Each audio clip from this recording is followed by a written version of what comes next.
What is up, my ninjas? I'm Strident, and welcome to this Off Our Brain special. So, about 2 weeks ago, I had the chance to sit down with Grim and Zorpox and geek out about Power Rangers. We had been talking about doing this since probably the first time I ever sat down and chilled with them. And, yeah, we finally got around to doing it, so I'm uploading this now.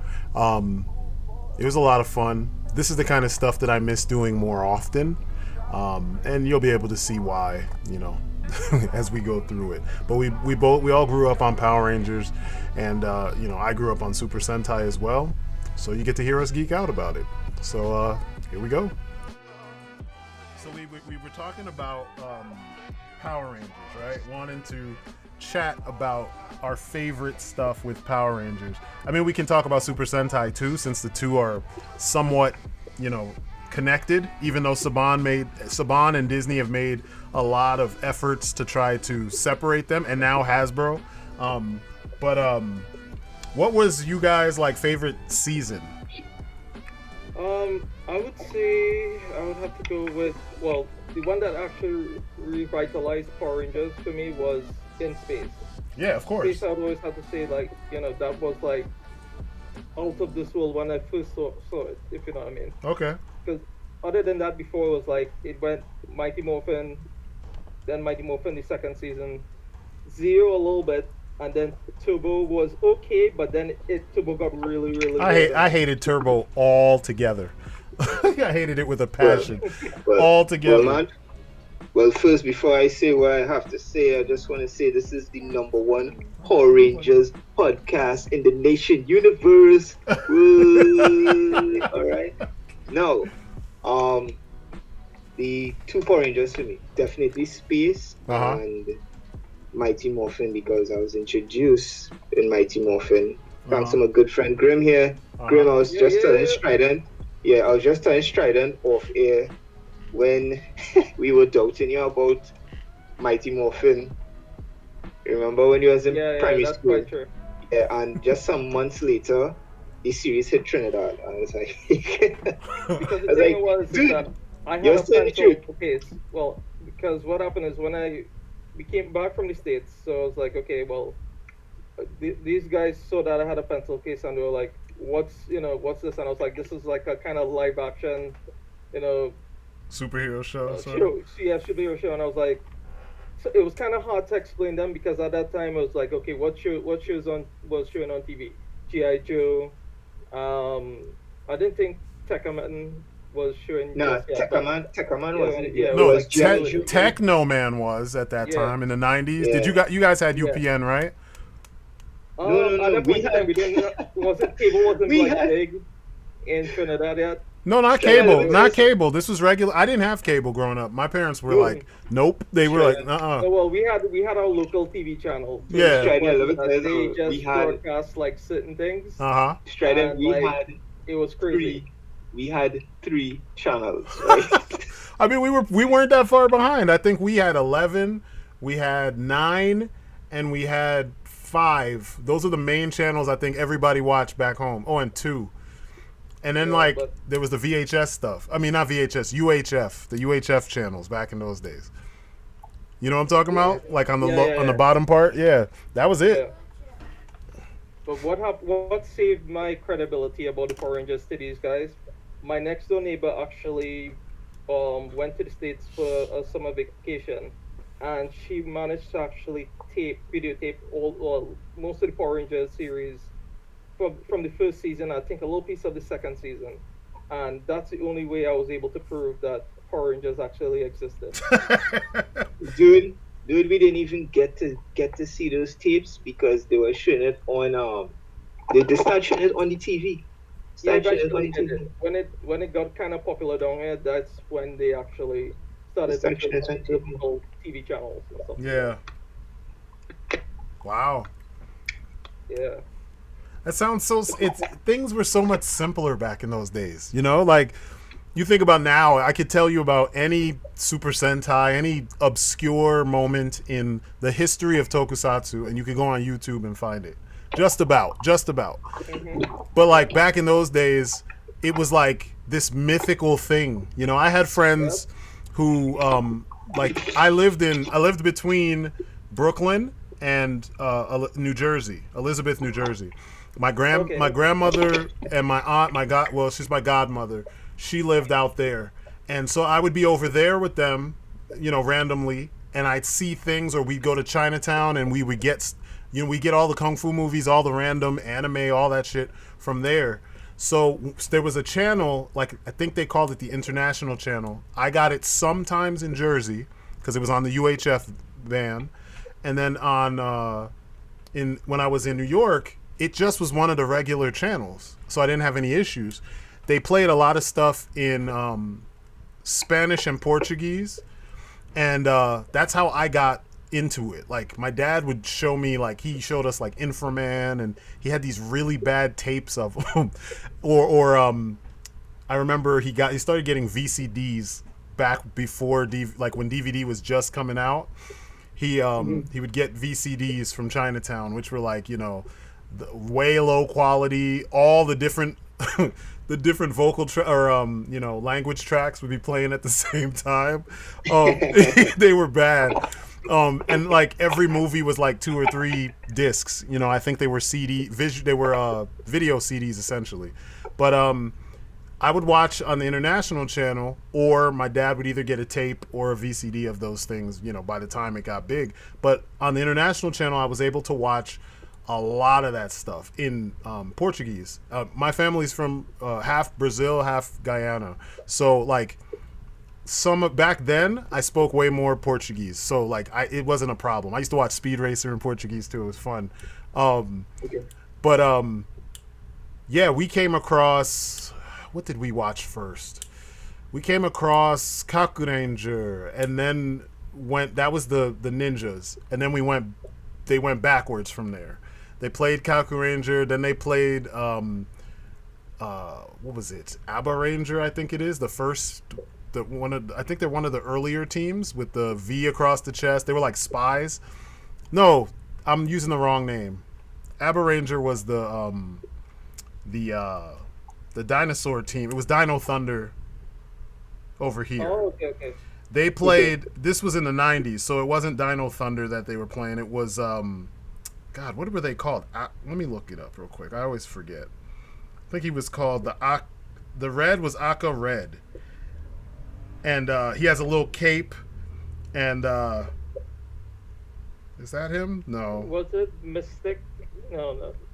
This was the very first team. It's not Aqua Red. That wouldn't be Mystic. No, but Mystic has a cape as well. They have like they have a cape, but that wouldn't be Mystic at all. I think maybe they were called Go Ranger. I can't remember, but let me look it up real quick. Yes, Go Ranger. That was it. My bad. He's called the Aqua Ranger. Yeah, he is called the Aqua Ranger. I knew what I was talking about. They have another. You remember they did like an anniversary series where they had another Red Ranger who kind of looked like him. He had the 50 on his belt and the Super Sentai V, and his name was Aqua Ranger also. But I don't know why they do that kind of stuff. But anyway, yeah, we watched that one. They were all spies, and they would put their mask on, and essentially they didn't have powers. Really, I'm now seeing what you're saying. Yeah, they would do like kung fu, like, you know, kind of. I don't know. It was kind of like the prototype, obviously, for like what they do now. But yeah, we watched a couple of those. Like they aired almost the whole series. I want to say like maybe half the series. And then they had like Inframan and Super Inframan and stuff like that. So I watched those things too. But anyway, it started for me with the ninjas, with Aqua Ranger. Then they played the older series, and then they got to Zoo Ranger, and then Mighty Morphin became a thing in America proper. And I started watching that, and I'm like, this is kind of cool. It's cheesy as hell, but it was kind of cool. You know, it had that old kung fu movie kind of feel to it with the. You know, every episode it's the same series of events. You know, villain. You see the kids doing their thing. Villain does, or you know, the main villain Rita. She wants to stop a thing or create a problem here. You know, so then Sphinster makes a monster. The monster starts harassing people. The Rangers have to show up. They lose. You know, my big question. What was so special about Angel Grove? I know, right?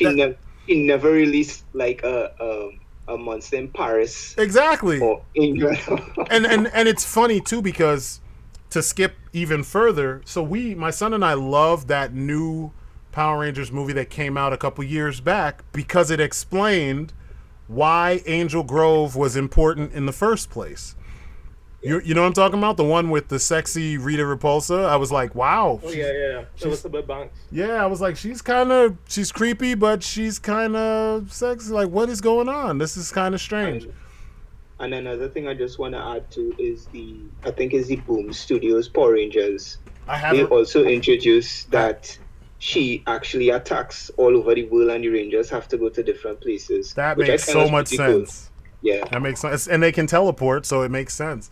Yeah, I dug the fact that in the new movie they gave a reason with like Zeo crystals and things like that, and the fact that that's the site where Zordon crashed, which makes perfect sense.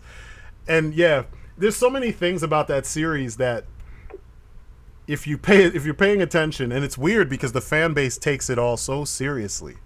And I'm like, you didn't realize this was for kids? Like, this is completely for children, to the point where you only saw their parents in like one episode.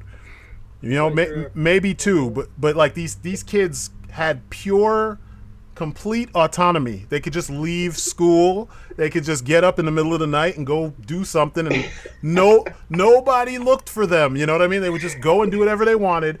But try to check this out, right? One other big plot hole was like, okay, after a monster battle like with the Zords, who cleans up and rebuilds this? I know, right? Damage control.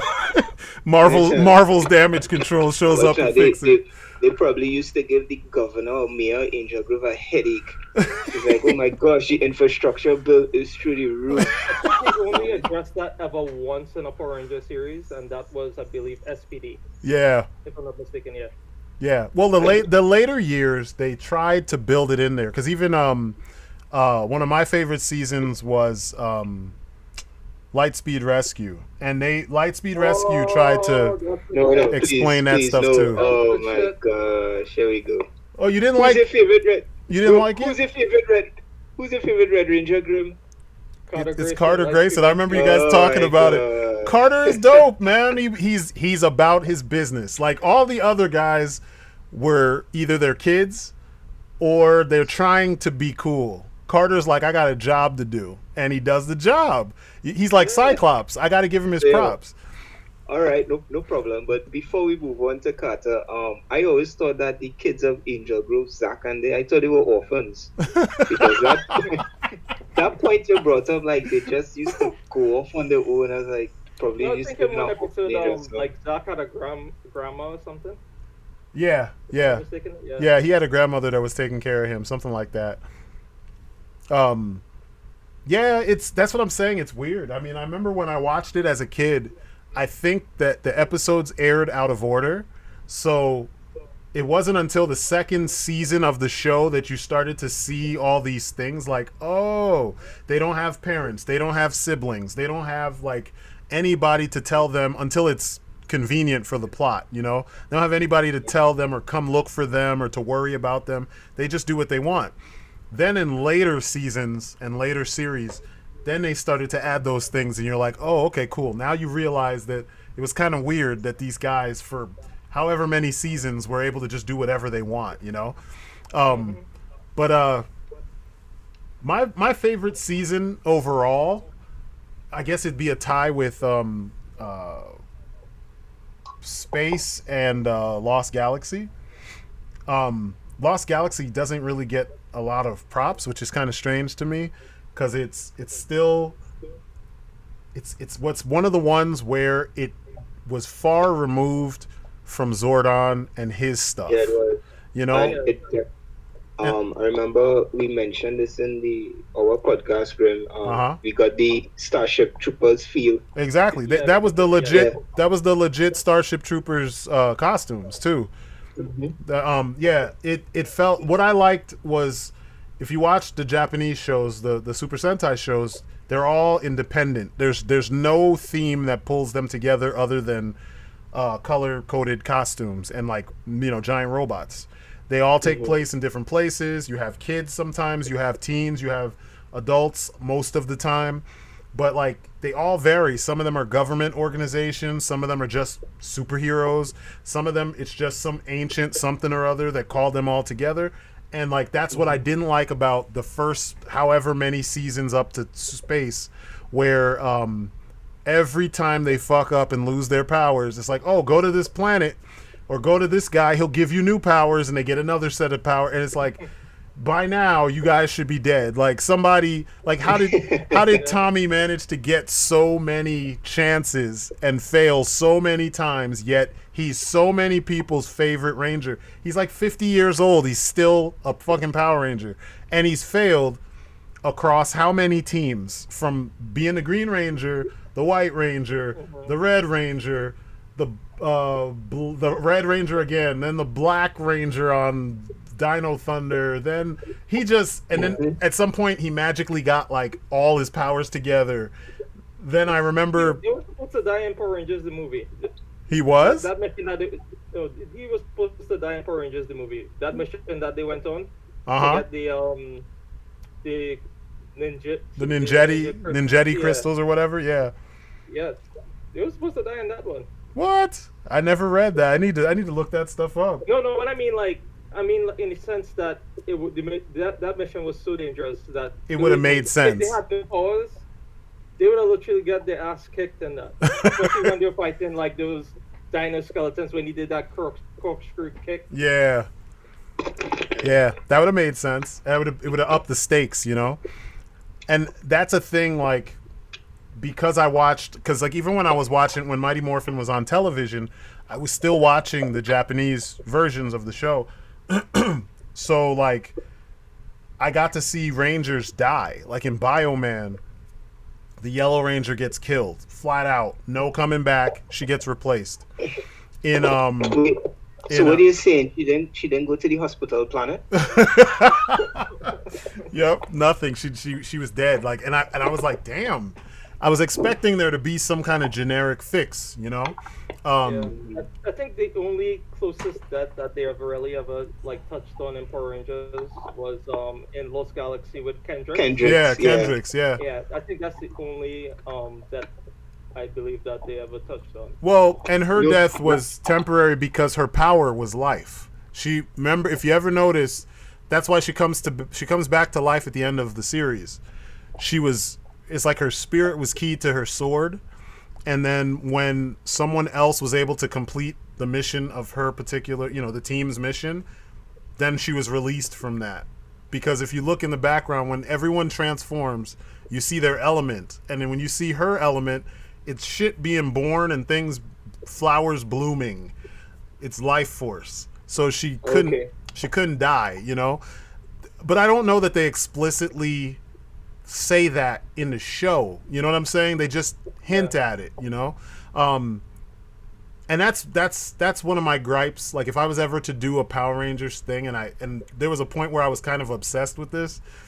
I did I'll post these pictures at some point. I redesigned Lost Galaxy, did my own version of it, like an alternate universe, what if these powers went to someone else, and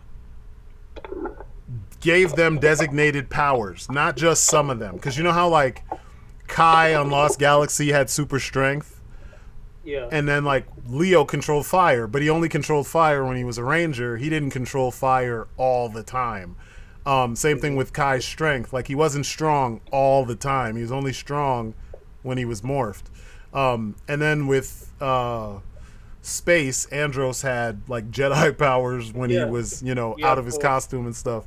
So I always dug when they were very specific, kind of like what they did in that terrible Beetleborgs, how the kids all had superpowers that could work even when they weren't transformed, And then I'm not gonna lie, I really loved Beetleborgs when it came out. I used to like the show it came from. If you watch B-Fighter, Joku B-Fighter, you're gonna be like, what the fuck? It was the most violent like kids show I had ever seen at the time. I mean, like there's a sequence where they fight this big demon with like huge. He was like Juggernaut. He had these huge shoulder pads and like a huge neck and shoulders, like kind of connected, and his face was deep set in the body. and they cut him up and break through his armor, and like white blood sprayed out of this guy. It was like it was like the old lone wolf and cub kind of death, but like, you know, of a rubber suited monster. And I'm sitting here like, damn. I had to show my brother. I'm like, yo, look at this. Like, look how he died. And then he turned around after all that blood flew out and then explodes like they all do. You know what I mean? Fire and brimstone. I was like, man, this was epic as I don't know what. Like they really like banged out like a real fight. And I don't know, man. It was almost as good as you ever see Guyver Dark Hero, the second Guyver movie, the live action ones. Yeah. You remember how he was? There's a sequence in the middle when he fights that rhino zoonoid, and he like maims the dude. I mean, he kills him, but like throughout the fight, you feel sorry for the thing because he beats the brakes off of this thing, man. Like he gets him up against the wall, and the thing tries to like retaliate by grabbing his hands, and he twists his arm so hard that the bone pops up out of his elbow. Then he shoots him in the eyes, and it's just like, oh my God, he just like he's already dead. Like you just feeling sorry for him. This guy's a psychopath. Yeah, man, it was like, wow. But yeah, if you get a chance, look up Joku B Fighter, and you'll see what I'm talking about. Like they were soldiers essentially, and they wore power armor to fight, you know, monsters and such. And it's pretty dope. I think they were aliens, and occasionally there were monsters. There was another show that had a similar tone but less armor. It was called Blue SWAT, and it was the same deal. It was like a SWAT team, you know, like a soldier squad created to fight off like, you know, weird supernatural and alien threats, and they just cap folks. They don't give a shit. Like bad guys show up, monsters show up, and they're like executing these cats when they fight them. And it was cool because like they were military, they were coordinated, so like the things they were doing made sense because it's only 3 of them fighting, you know, whatever the unknown thing is. And it made sense seeing their tactics when they fight these things. I mean, it still has the tokusatsu stuff, you know, like the jump high scissor kick that they always do in slow-mo, the flipping over their heads and stuff, and rolling and sparks, and yeah, it's all that shit's still there. But it was fun. It's a fun show to watch. But yeah, I can't even remember what got me on this train of thought, so I'm sorry. I'm just talking. But so you continue talking because I'm actually bookmarking everything you say right now. So like, keep on talking, man. No, some of the Japanese shows are just dope when it comes to toku because I don't know, man. American teams don't seem to get it. They've had some good ones. That's why I liked Lightspeed Rescue. I'll give them props because the first American-made Ranger was the Titanium Ranger. And he was a fucking monster. But you never got that level of monster and that level of, I don't want to say originality, but that level of sticking to the way tokusatsu works, or Super Sentai, from like the other seasons with their original characters. You know what I mean? Like, a lot of the original characters are lame. Dude, they're so lame. It's like I don't know. Even my kids, I remember watching it with my older son, and he'd just laugh when the bad guys come on because there's always somebody who talks like this, and you're supposed to be. You're like, oh man, the overacting. Yeah, or just the like. Why can't they sound like a threat? Why do they always have to sound like a Saturday morning cartoon villain? Like, I get it, it's for kids, but like, you're looking like, you remember in the 80s and early 90s, a lot of villains, they were about their business. When it came to like Megatron was going to kill Autobots if he got a chance to. He was like, I'm going to slaughter you. He would say things like that, you know? Or like Shredder threatened to cook and eat the turtles, giant turtles. Always be like tittle soup and shit like that. So you know he wasn't. We were like, oh man, that's so awesome. Man. We psychos ourselves, huh? Well, we were like, he felt like a threat. You know, and then like you watch Power Rangers, and again, the fan base eats it up. And I recognize that there's always this kind of somewhat disconnect between some of the fans or a chunk of the fans versus like the people who get what they're watching. Like they ate it up the same way that they probably should have ate it up when they were, 8 or 9 and they first saw this stuff. Like when you're 30 and you watch it, you should be like, why would anybody be afraid of that guy? When you're 9, you're like, cool, look at the costume. It looks awesome. You may not even get that it's a costume, But, yeah, they always killed some of the cooler looking characters by this weak sauce voice, cast. And you just be like, can't he actually be a threat? Make him, can we feel like there's danger from some of these guys? That's why my all-time favorite 6th Ranger is Magna Defender. Because when he first showed up, he was murking people. He was like, I don't care if you're the good guy. Get out of my way because I'm going to kill the bad guy. And they're like, dude, you're too rough. He's like, dude, I told you. Bang, bang. And he shot them. And then he would turn around and shoot the bad guy and kill him. And it's like, he'd go on about his business because he's trying to finish a specific job.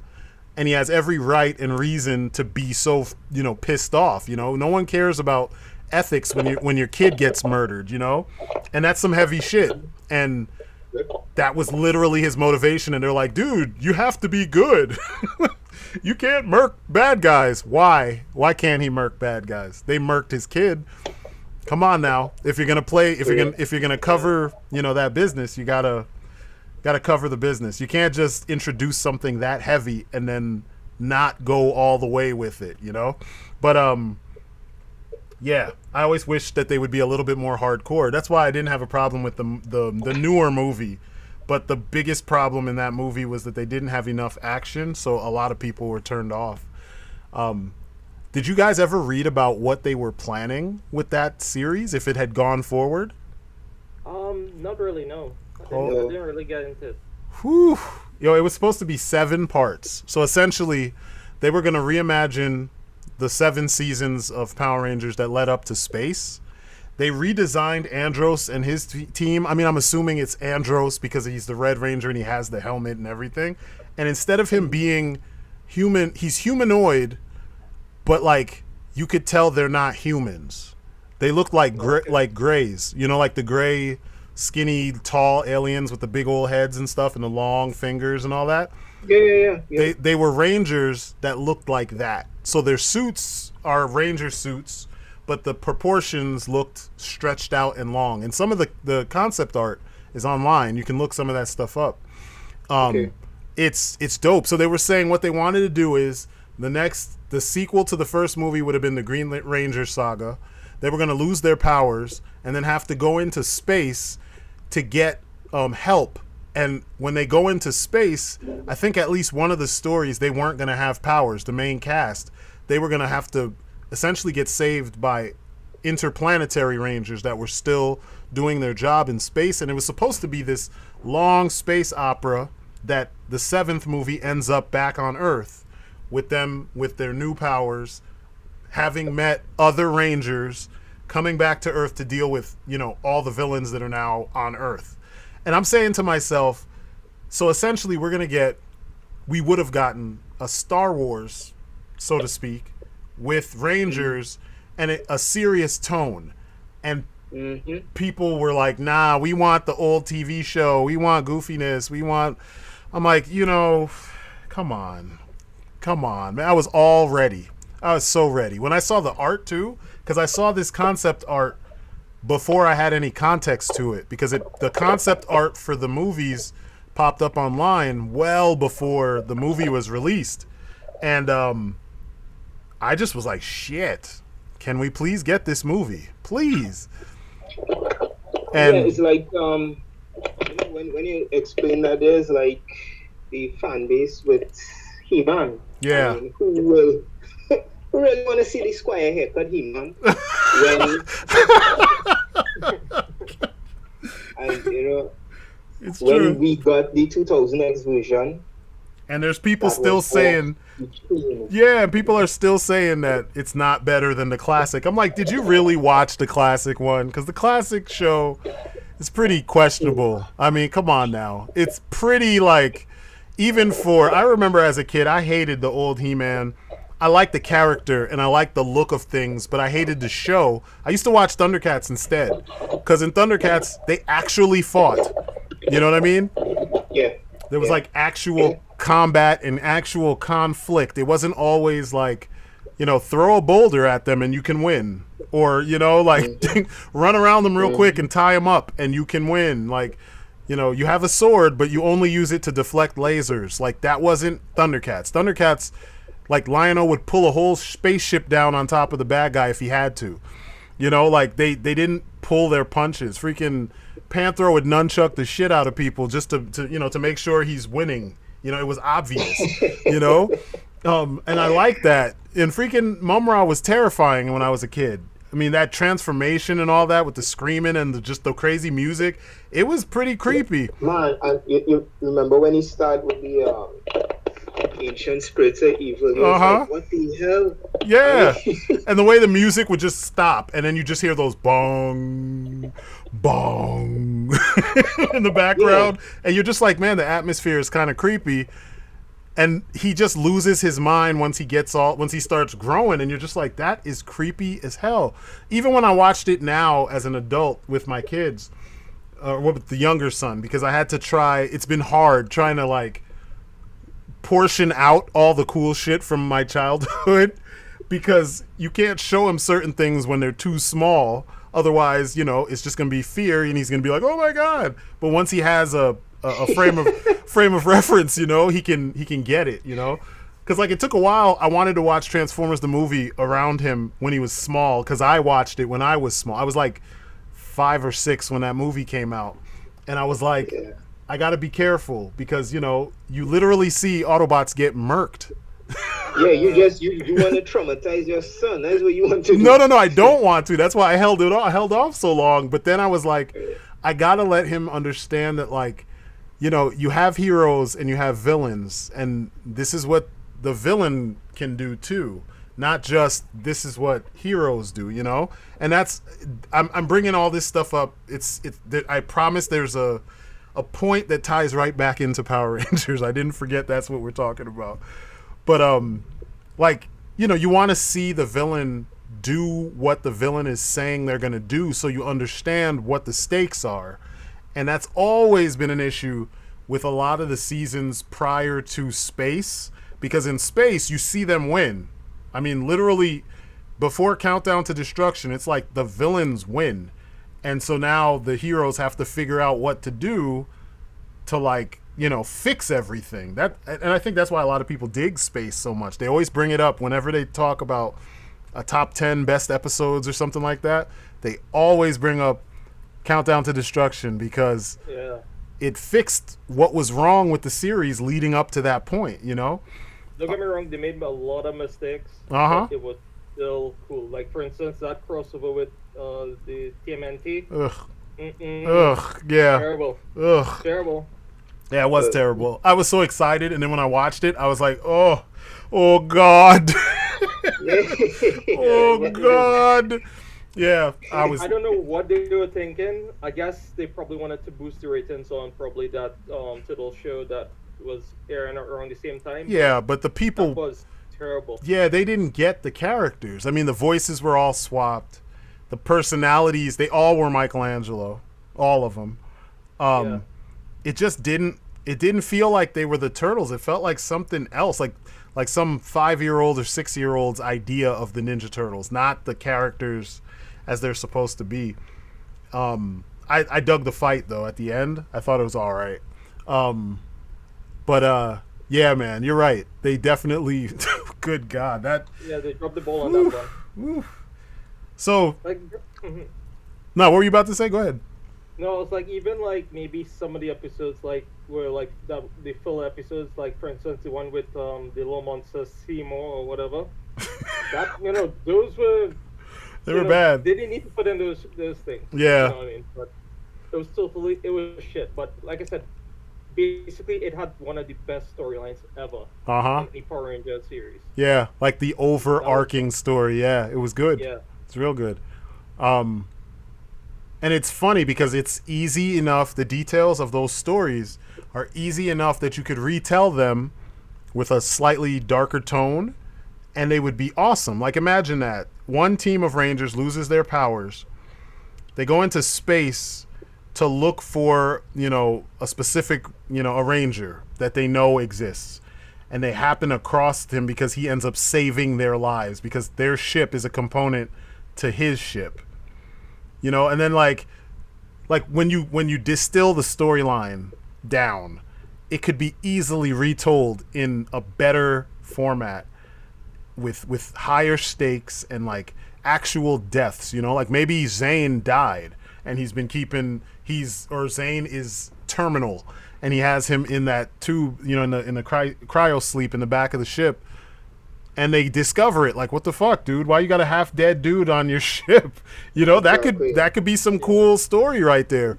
Or the fact that his sister got kidnapped by one of the main villains of the series, and then is the main villain that they've been fighting all this time. Like, that's some good shit, Like, it's good story elements. Or Darkonda. That character alone, he was amazing. The fact that he was like essentially Starscream. He was just like, yo, actually he was worse than Starscream because he acted on every impulse. It wasn't like the other guy. What was the other guy from Lost Galaxy? God, what was his name? He was like Starscream. You know what I'm talking about? You had the guy with all the zippers all over the place. And then you had. I know you're talking about, but I can't remember his name. God, why? There was a daughter that they fought at the end. Yeah, Trakina was trained by the dude who was always at odds with the other guy I'm thinking of. No. Darkonda was at odds with this guy. Because at one point they get combined, remember? Oh, you mean Ecliptor? No. No, it's not Ecliptor. Not Ecliptor. He had He had these metal things like Shocker around his fists, and he had the weird like frou-frou collar, and he had like wires sticking out of the back of his head. Oh my God! Hold on, I'm gonna look it up real quick. Yeah. And then when I find his name, it's gonna be something so simple. Watch. There were so many like Deviat. That was his name. Oh, okay. Deviat. Yeah, I just pulled it up. Yeah, Deviat. That was his name. Deviat was Starscream, pretty much. Because he was a punk-ass dude who, like, he wanted power but couldn't get it because he didn't know what he was doing. He would always bite off more than he could chew. Whereas Darkonda was like, yo, I'm going to get this power, and if I have to murk everybody in the room when they're not looking, I will do it. Remember, he even tried to kill Dark Spectre, who was, like, the main big bad, supposedly. Yeah. So I'm telling you, the stories could work if someone would tell them with the right kind of tone. Okay. So your favorite seasons? You said yours was Mighty Morphin Grimm. Yeah, it was like, well, partially Mighty Morphin, but it was definitely, I would say, top number one was In Space. In Space, okay. What about you, Zorpox?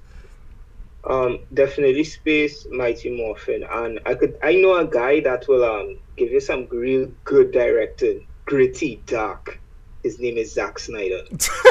Get out of here. That's like a wet dream right there. Yeah, is it the Red Ranger asking the Green Ranger, do you bleed in the rain? No, thank you.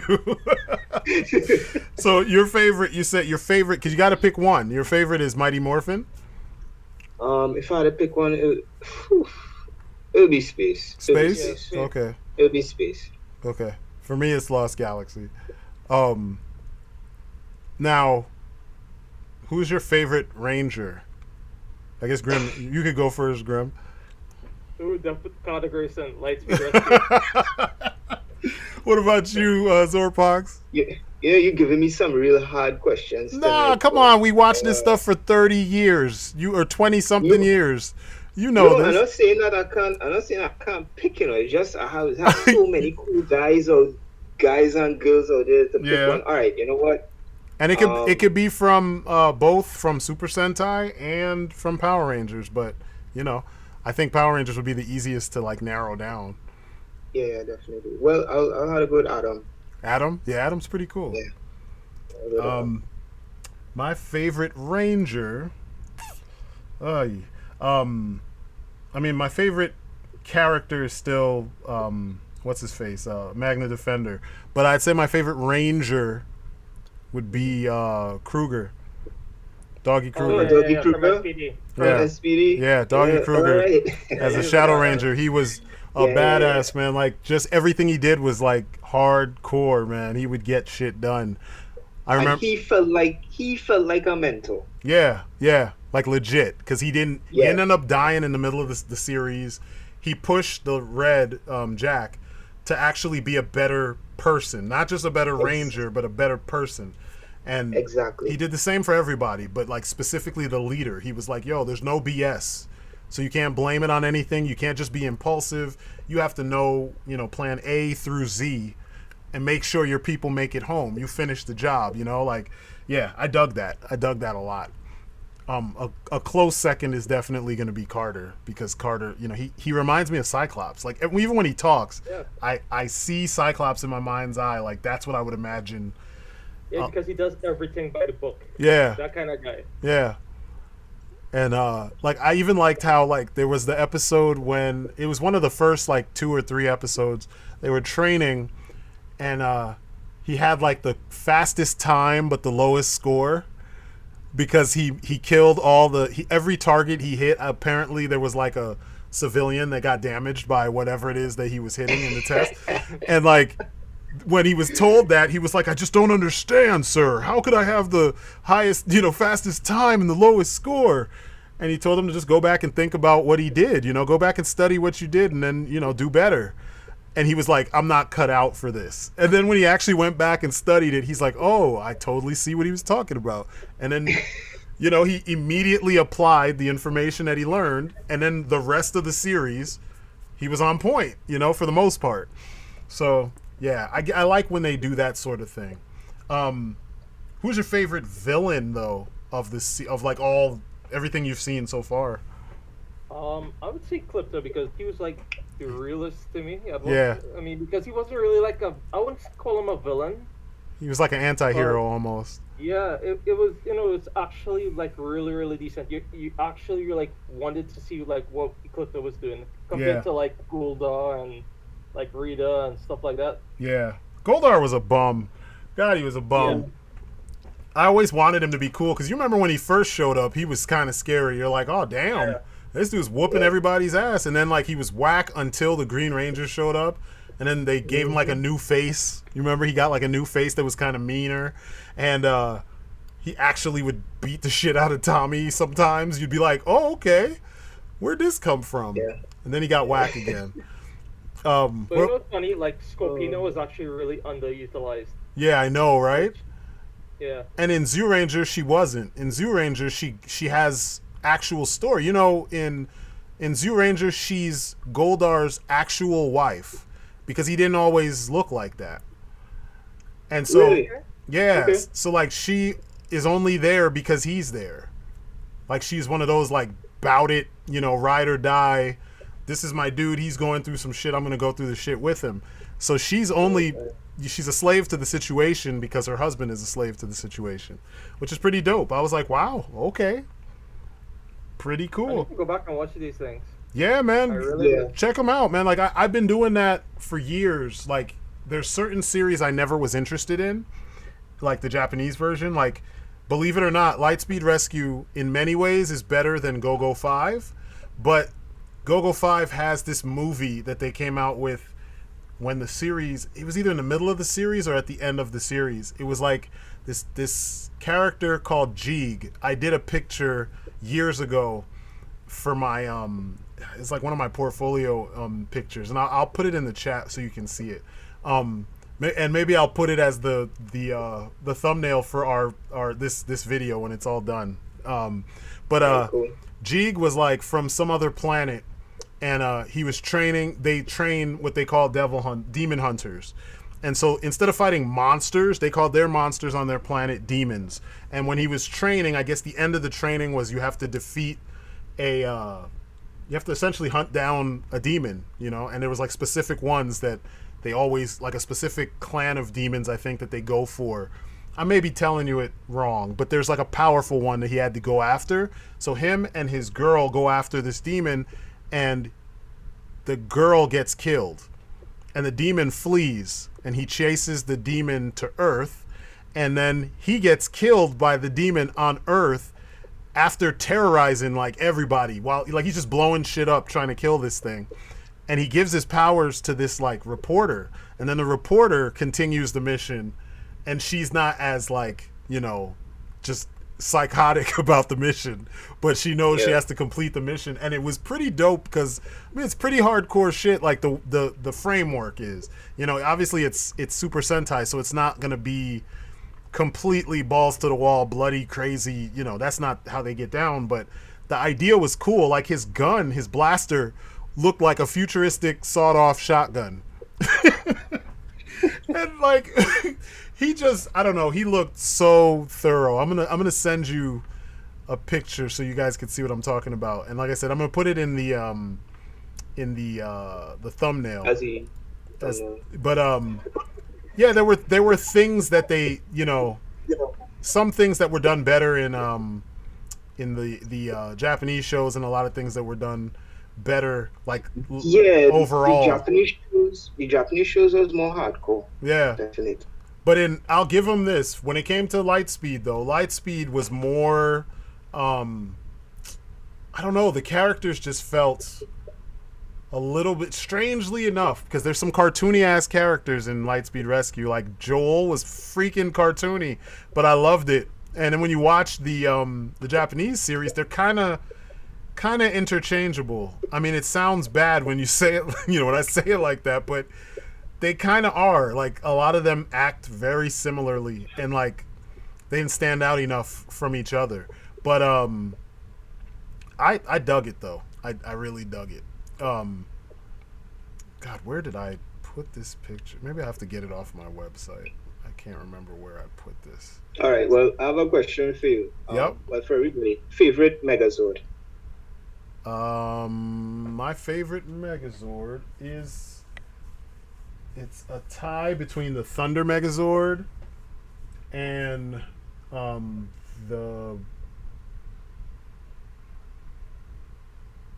was gonna say the Galaxy Megazord. No, not the Galaxy the Toro Zord, the Defender Toro Zord. The bull that turns into a dude and like fights with a big ass halberd. You know what I'm talking about? Which series that was in? It was it's Magna Defender's Zord. Oh, okay. Yeah, but the nothing beats the Thunder. The Thunder Zords were amazing. They were like the best. What about you guys? Mine will always be the Mighty Morphin Megazord. But really? I think that thing so good looking to me. But that's such a cop out. Everybody says the first show. Come on. It's so good. Like I don't know. I just like it. Yeah. It kind of was an all-purpose mech. It did everything. Yeah. Like, did you ever play the Genesis game of Power Rangers? No. Oh my God, you need to find that shit. Like there was it was kind of like a fighting game, it was a one-on-one fighting game, and so like you fight a mid boss or like a regular boss, and then every couple fights, then you do a Megazord battle. And so when you play as the Megazord, his jump kick was like in wrestling, you know how they jump and they do a drop kick with both feet? Yeah. Except when he would hit you and then backflip off of the enemy. It looked so crazy. I was like, who came up with this? You clearly didn't watch the show if this is what you came up with. But it was dope, man. I was like, wow. Yo, that was dope. What are you talking about? That was dope, man. I loved it. I wish you could have done that in your show. Me too. That's what I was hoping for, you know? But yeah, I found the picture finally. I'm like, why is this? How come I don't have this on my desktop? I thought I would, but let me send this to you. But yeah, what about you, Grim? What was your favorite Megazord? Did he disappear? Hello, Grim. Uh-oh. I see him still on there. I wonder if his mic dropped. Don't worry, I know something that will make him come back on. Grim, Gundam suck. He back on yet? No. All right. So then, Yep, he came back. is he?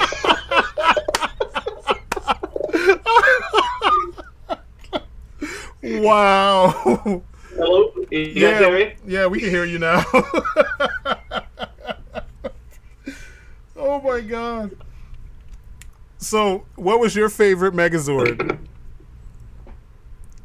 Uh-oh, he dropped again? Yeah, we're still here. Yeah, we here. Hello? Can you hear us? Here. Uh-oh. You want me to say it again? I'll pause. I paused the recording so that way we can start back when he can hear us. Can you hear us, Grim? Hello. What is going on? Yeah, we're here. Can you hear us? We're here. What is going on? It must be the same thing with him. Log out and then log back in. Yeah. Log out. All right. I'll know what's up. Hello? Okay.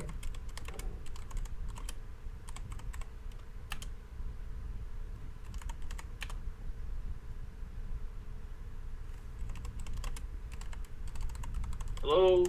Can you hear me? Can you hear me? Yeah. All right. So I sent a new message. Okay. Yeah, me too. I sent a message in the chat. Did you see it, or is it going to the other chat and not the one? Well, we're all in this one, so. They're going to the new chat with all of us in it. Okay. And did the picture pop up?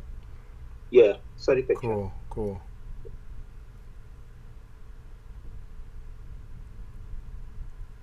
Man, you see how that work out? Just say Gundam second, you man come back on here. So. I had a feeling you were going to say something to that effect. I was like, watch him say something about Gundam and it's going to make him wake up. Oh, man. He didn't log. Uh-huh. Man, you have such an encyclopedic knowledge of these Power Rangers, boy. And I haven't watched Power Rangers in a while, so there's a few things when you mention it will come back to me like, like a ride in a bike. Boy. Yeah, there's some things like that for me. The way how you described in the Japanese, although I saw a few of the Sentai stuff, I was really good. You see the others that you're explaining, man, I had to go back and start watching some more Sentai stuff. Yeah. That's kind of how Sentai is. Like, some of it, I remember watching it when I was a kid, and then I forgot. And then I go back and I watch as an adult, and I'm like, oh, yeah, I remember now that this happened in this series. Like, I didn't like, I love the theme song for Zeo, but I hate the show. And then I remember watching O Ranger. We could talk about theme songs. You see, that Zeo theme song, I think that got me into rock music. It's one of the best, man. It just has this magical sound to it. And like, but the Japanese version, O Ranger, garbage. The theme song is complete shit. And like a lot of the theme songs for Super Sentai are complete shit. And they don't get you hyped. They're like generic love songs that they just selected for this particular show. And I'm like, why not make specific? I mean, I guess they do make specific songs for the show, but it just, they don't sound like anything. They're so soft, Yeah. Do I need to send another link? I think you should, just in case. Okay. But man, Strident, I telling you see that Zero song? Oh my gosh. That's an especially it's like a dude from Valhalla. Just doing the head bop and the blonde hair just shaking. That's how he sung, actually. Yeah. What's the guy's name? Ron Wasserman or something like that? Yeah, Wasserman, yeah. Or Weiserman or something like that. Yeah. He had the idea when it comes to hyping children up to watch these shows, right? Yeah. He said he was trying to make it awesome. Like, he was trying to do it as if he was like, he wanted to make music that he would enjoy, So he went off with it. God, it's still saying unknown, but it won't let me select it. Let me see if I can find his. No, I didn't say that. What are you doing? Oh, cancel. I can tell you one thing. I told you me and Grim used to do kung fu when we were younger. And whenever I do any katas, I don't know, but this stupid song used to play in my head. You know, the Go Green Ranger. Doing the katas, I was like, why? You wanted to be the Green Ranger. That's quality. Oh, here he is. Looks like he's back. Yeah. Awesome. People just restart. So I was like, what the fuck is going on? Yeah, it was weird. I was trying to send you the resend the link and everything, but it wouldn't let me. Oh shit! I'm still recording on one thing and I'm not recording on the other. I'm just gonna get back into it. Yeah, as I said, my favorite. Hold on, just a sec. Mystic. Hold on, just a second. I'm sorry. Wake up. Come on, wake up. What are you doing? Okay. There we go. All right. So your favorite Megazord, you said, Grim? Probably have to be Mystic. That's a dope one. It's a dope one. The show was shit, but the Megazords were freaking amazing. Yeah, I love the Megazord in that. Yeah, the design wise, yeah. Yeah, the design is actually it's really unique too. None of the other Megazords look even remotely like that. I wonder who designed it, because like it had that Centaur mode, and then it had the like the King mode when everything is together. It had a Dragon mode and all that stuff. Dragon and stuff like that. Yeah, that was and not only that, the actual like toy form of the Megazord is actually pretty decent as well. Yeah, that's one of the ones I wanted. Next to Pyramidas. For some reason, I love Pyramidas, and I don't know why. He's just a cheesy block of a Megazord that, you know, when he stands up and he's in robot mode, you know? But in the show, the Gold Ranger was so dope. I was like, man, I want this, man, because it's got the whole, you know, the Egyptian kind of, I don't know, alien feel to it, which was smart, you know? But, no, I agree. That one is a dope one. I didn't even think about that one. I always see the individual Zords on eBay, and I'm like, man, I need to pick them up. I wouldn't use them as a Megazord, but I would pick them up and play with them as something else, like just super robots in general. Yeah, that's a good one. That's a real good one. So what toy, did you guys have Power Rangers toys when you were smaller? Or even now? Not personally me. I didn't have any. You didn't go back and get any like as an adult now? Mm-hmm. Well, actually, I'm interested in now starting to pick up like some of them. Like for instance, when they start doing certain ones, I'd probably like, for instance, I would love to get like a six Ranger, like the 6 Ranger team or something like that. That'd actually be cool. Like for instance, I get the Titanium Ranger, Quantum Ranger. Oh, gotcha. Like the 6 members. Yeah. Gotcha. Yeah, that would be cool. Yeah, I definitely have to have a new. I have like. The 2 lines back in the day that I managed to get almost everything, well 3, was my brother loved space, my younger brother, so I was working and he was young, so I just got him all the stuff I could find for space when it came out. So he got everything except for, what's that thing? Mega Winger. Zane's Sword. Yeah, Zane's Sword. I got him everything except for that. Some stuff like the Mega Voyager, I didn't even know it existed, and one day I just came across it. I worked at Meyer at the time, and I came across it, and I was like, what? And it wasn't expensive. That's why these prices that I see now on eBay just blow my mind, because like these things were like $30 or $40 at the most if it was a slightly bigger Zord, and now they're like $200 or $300, even the legacy versions, and I'm like, what are you doing? Like, this wasn't that expensive when you dropped it, and it's only been, 20 years. It shouldn't be $200. That's crazy. That's like you ever seen the mini Pla Megazord? Oh yeah. My brother bought it when it came out. I think he paid like $75 for the entire set. But when he tried to get the Dragon Zord fit, oh my goodness, that was like something like $200. Yeah, it's like now everything is like deemed, vintage, and it gets vintage prices. You know what I mean? Everything is like that. It's part of one of the problems I have with modern day collecting. If people were to ask me, should I start? I'd be like, nah, man, get into video games or like something else. You know what I mean? But spend that money. Spend the money on a motorcycle or something, or a car. You want to be part of this at all. Well, because like it's just not. I mean, I guess no. I would say Transformers, because you could still get amazing figures for like the budget price, because they make them. It's not like everything else. Like technically everything else exists, but you can't find it. Transformers, like I got Hot Rod from the Studio Series 86. I got Hot Rod and Cyclonus from Kingdom not too long ago. And the Cyclonus from Kingdom blows away the classic Cyclonus. He's huge, and like there's no gaps in his transformation, in his vehicle mode. It looks exactly like the animation model. Almost exactly like it. And the same goes for Hot Rod. He's Hot Rod though.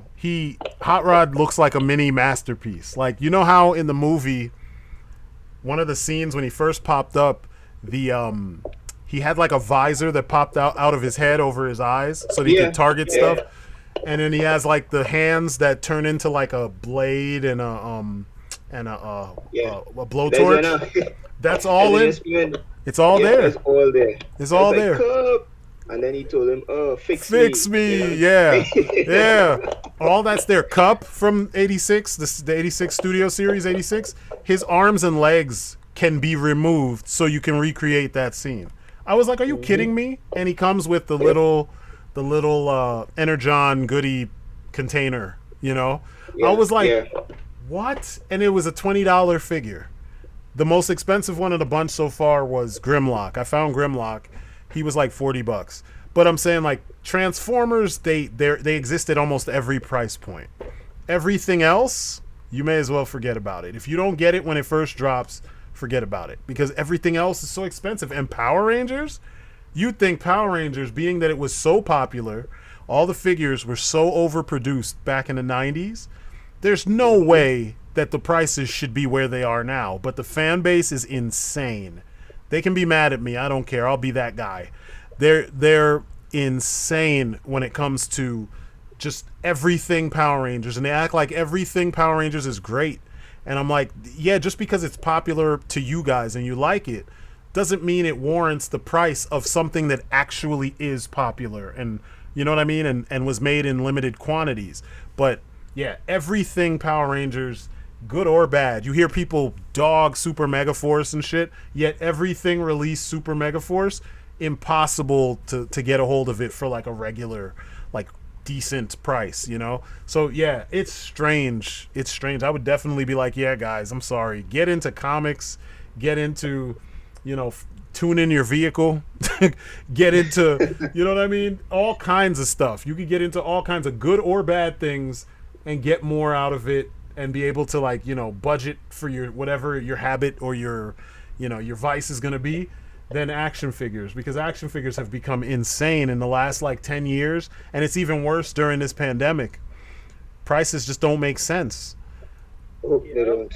Believe it or not. No, they don't. And as soon as Gundam doesn't make any sense right now. Yeah, man. And as soon as a IP comes out, as soon as a movie comes out for a certain action figure, that action figure skyrockets, because it happened twice. I remember I told you Strident with the Scorpion from Mortal Kombat.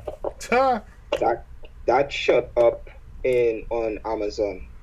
Right? And let's not even talk about the Aquaman in the Justice League movie. Oh my god. That thing was going for $59.99. I know. No, Jesus. Going for over $100. You talking about which one, the Mezco one or the Mayflex? The Mezco, I remember that, because so was the Black Panther. And then when Chadwick Boseman passed, all of a sudden it went up, and then it went back down again, and then it went up, and it's like, really? Yeah, 2 weeks on.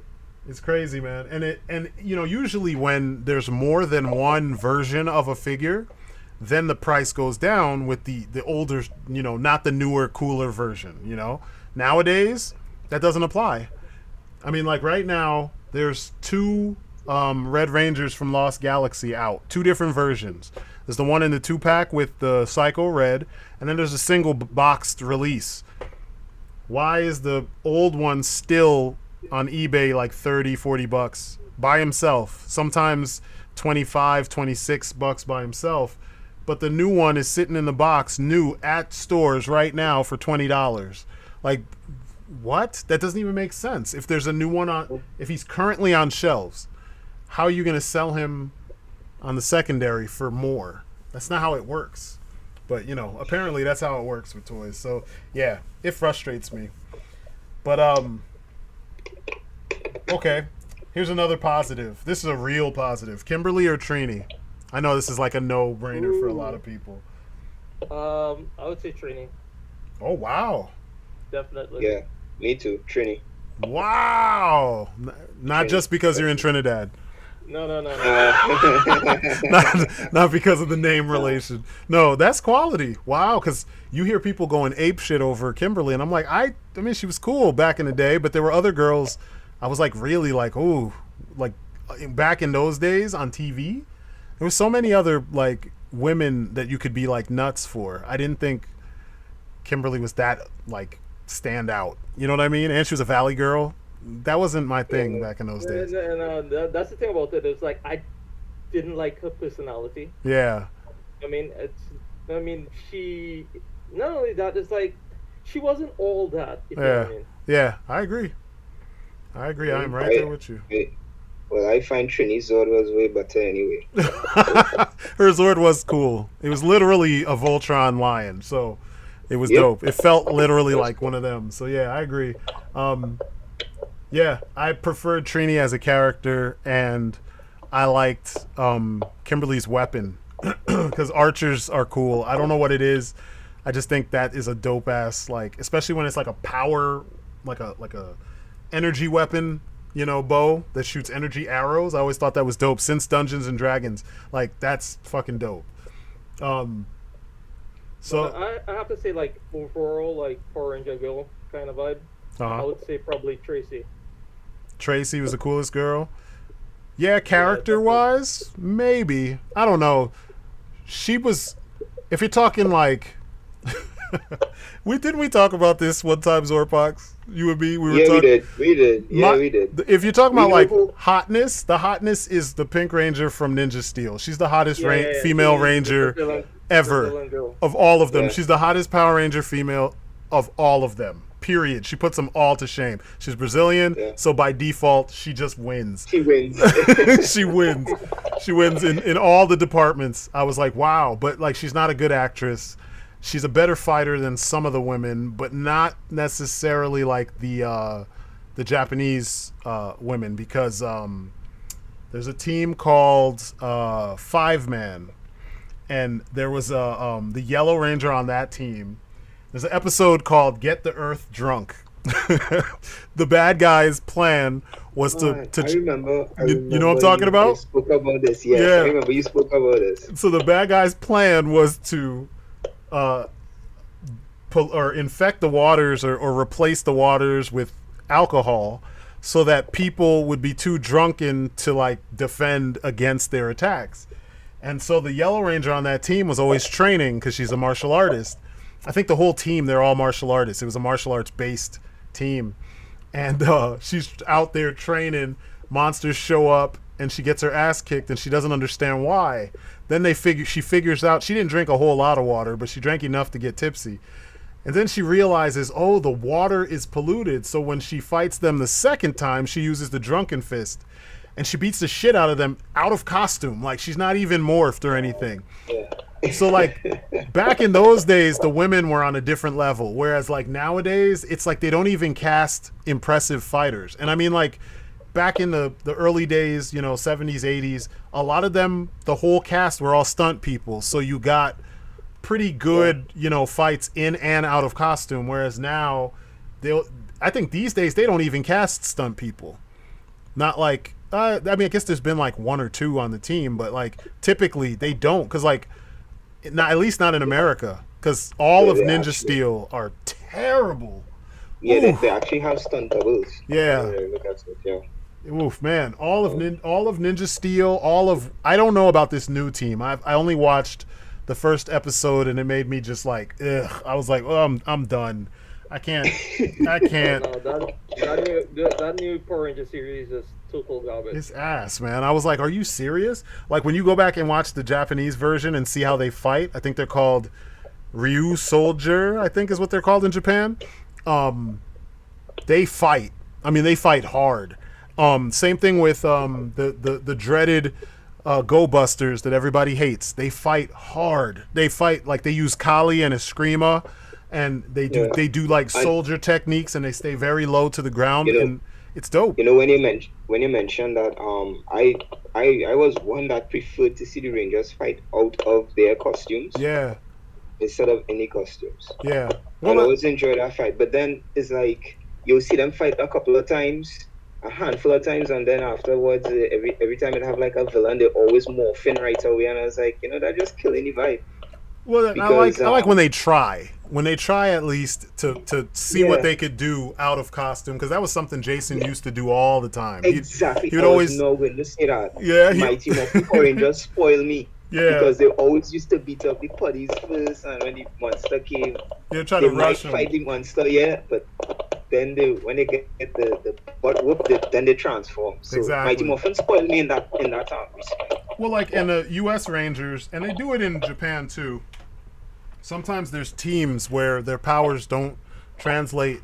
Like once they become a Ranger, some teams are stronger people in general, like all the time. And then other teams, it's only when they transform, kind of like Shazam, Like they transform, now they got super strength and they got durability and all that shit.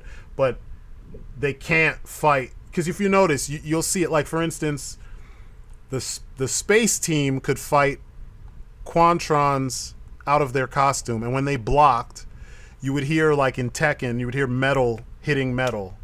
But but when Lost Galaxy fought Stingwingers or Quantrons or anything else, they'd get their asses beat. Like they'd get beat, like they'd be struggling to block a hit, and maybe they'll get a couple hits in, but overall they would struggle and they would have to morph in order to fight them, which I think is a cool difference. But I like when they have like, how like Adam was kind of like slick with his martial arts, where he'd be sneaking in martial arts, moves. Oh my gosh, when Adam came back in space, my gosh, I went crazy. It was like Jackie Chan, like he was rolling around, he's dodging stuff. Yeah. Leo was kind of like that too. He trained, and as he trained and got better throughout the series, he could do that kind of stuff.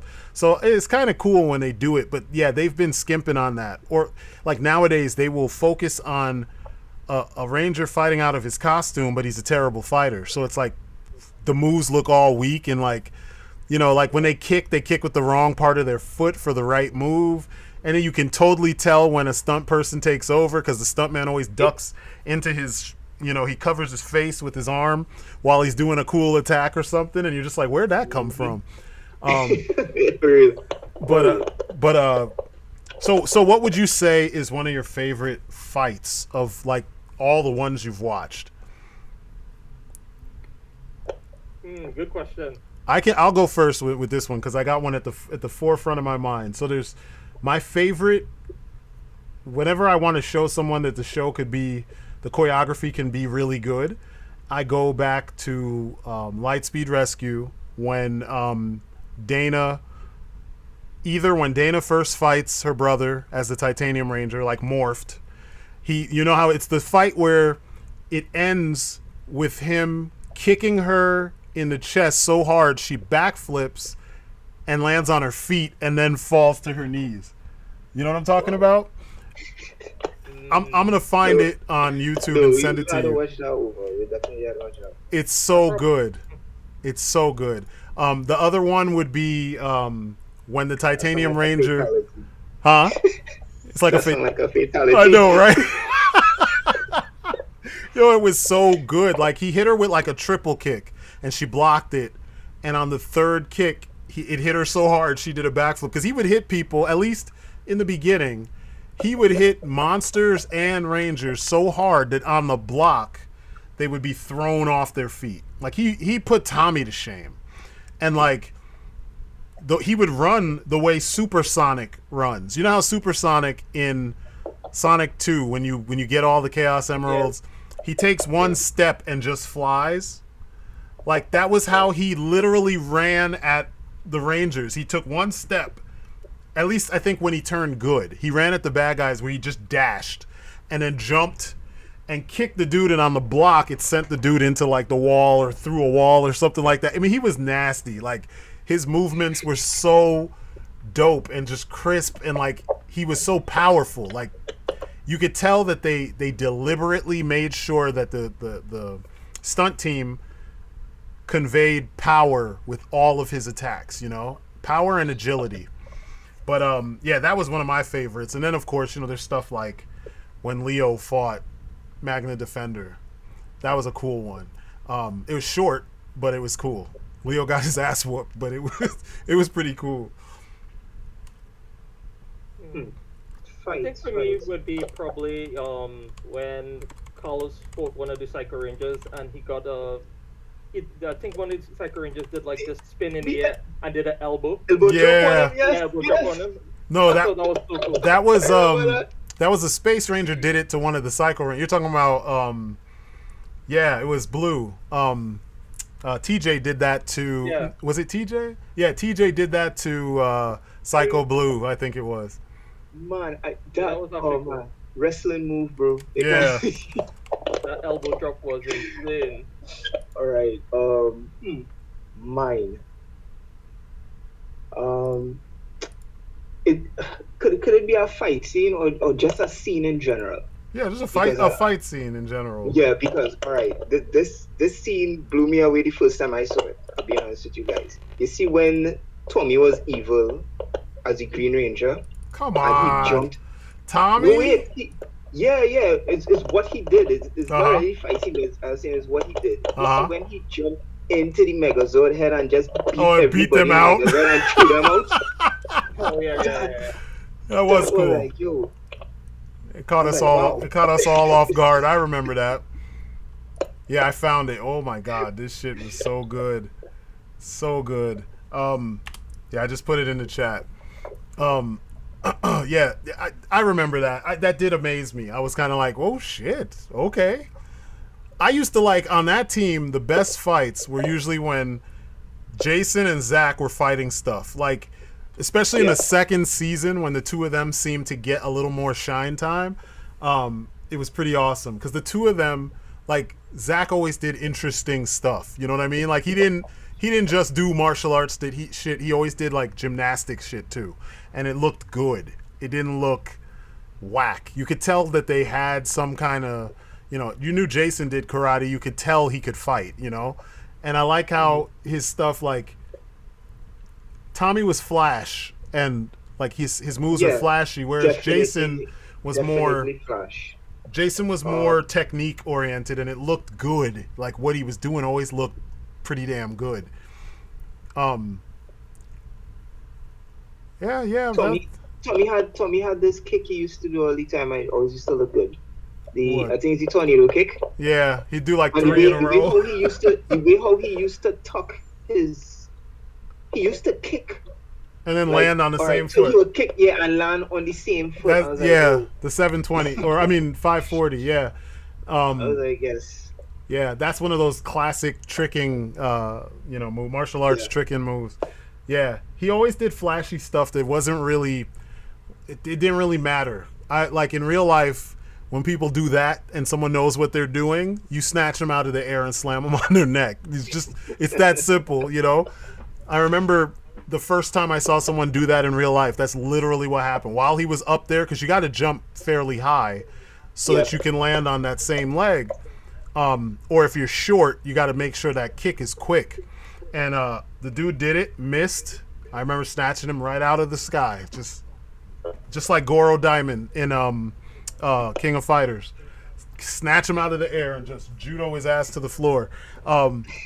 But yeah, Tommy did make it look cool because that was the stuff that made, like I remember the next day, like at school when Tommy first showed up, everybody had something to say because he fought in a flashier manner than the rest of the guys, you know. Nah, that's cool. That's cool. So yours was when when he kicked them all out of the Megazord. Yeah, And I just like that part. The fights in particular, man. I don't remember the fights in particular, but you see that part. Yeah, that part really knocked me for a loop. But I was like, oh, you guys next time all the safety belts or something up in there, so we're gonna throw that easy. it was dope. It was dope. Yeah. So, what would you say is the worst, like the worst season or seasons, worst characters? You know what? I will go first. You see the Aqua Rangers. I didn't want to have anything to do with them. Thank you. You didn't like the Rangers from I did Aquatar? Yeah, I did not like that. That's when the Rangers, I think they were small, right? Yeah, in Zeo. Yeah. Oh my gosh, no. No. When everybody talked like this, like they were underwater. Yeah, they were kind of weird. That was when they used the Aqua Ranger footage. That's what that was. Okay. The ninjas. I don't know, I guess. Well, I mean, I didn't like Ninja. He was whack. He was really whack. You know, there's certain things from like certain series that we could actually like eliminate to make it better. Uh-huh. But I would say like probably like season wise, I would say Dino Charge for me. Really? Yeah. Dino Charge you think was bad? Yeah. Wow. I didn't like it. That and Mega Force. Yeah, Megaforce was terrible. There's no contest there. That was terrible. It was just straight up terrible. But Yeah. Dino Charge, man, it did a lot of things right, especially if you watch what were they called? It started with a K. Jesus. If you watch Voyager, right? Which one Tommy came back in? That was That was in, Dino Thunder. That was Oh Dino yeah, Thunder. that's it. Oh, Dino Thunder. Okay, yeah, Dino Yeah. Thunder was bad. Yeah, you were talking about I thought you were Dino talking. Charge is the other one that was actually pretty decent. Yeah. I was about to say, that was the one that made me start going back to see if I missed anything. And then I was like, ugh. Overall, these are bad, but that one's really good. Yeah, my youngest son, wanted to watch Dino Charge. And I was like, nah, we're going to watch, God, what would they call it? Kyoryuger? Or something like that in Japan. We watched the Japanese version first. And he liked it. He liked it a lot. And then we turned around and watched Dino Charge, and it was different, but it was good. Kyoryuger. Yep, I think that's what they were called. Kyoryuger. Yeah. Wait. Yeah, that's them in Japan. In Japan, though, it's a little goofy. Like when they transform, they do like a samba, and it's pretty bad. It's like, ooh, why you do that? Why you do this? Yeah, but why you have to dance? Why? I know, that's what I said. I was like, what? The whole thing is kind of like borrowing from a lot of different places, but it's fun. It's a fun show. I do want to watch like probably like Aqua Rangers. I kind of want to get into that. Aqua Rangers is one of the greatest things we ever got out of Tokusatsu. At least the first, the first season, and the second season has some good jokes in it too. But the first season is legendary with the jokes. Like you don't even have to understand what it is that he's going for. You will, because you've watched Power Rangers and you've watched Super Sentai and anime and stuff like that, so you know what kind of character the main Red Ranger is. But it's a riff on the whole thing, and it's so well done.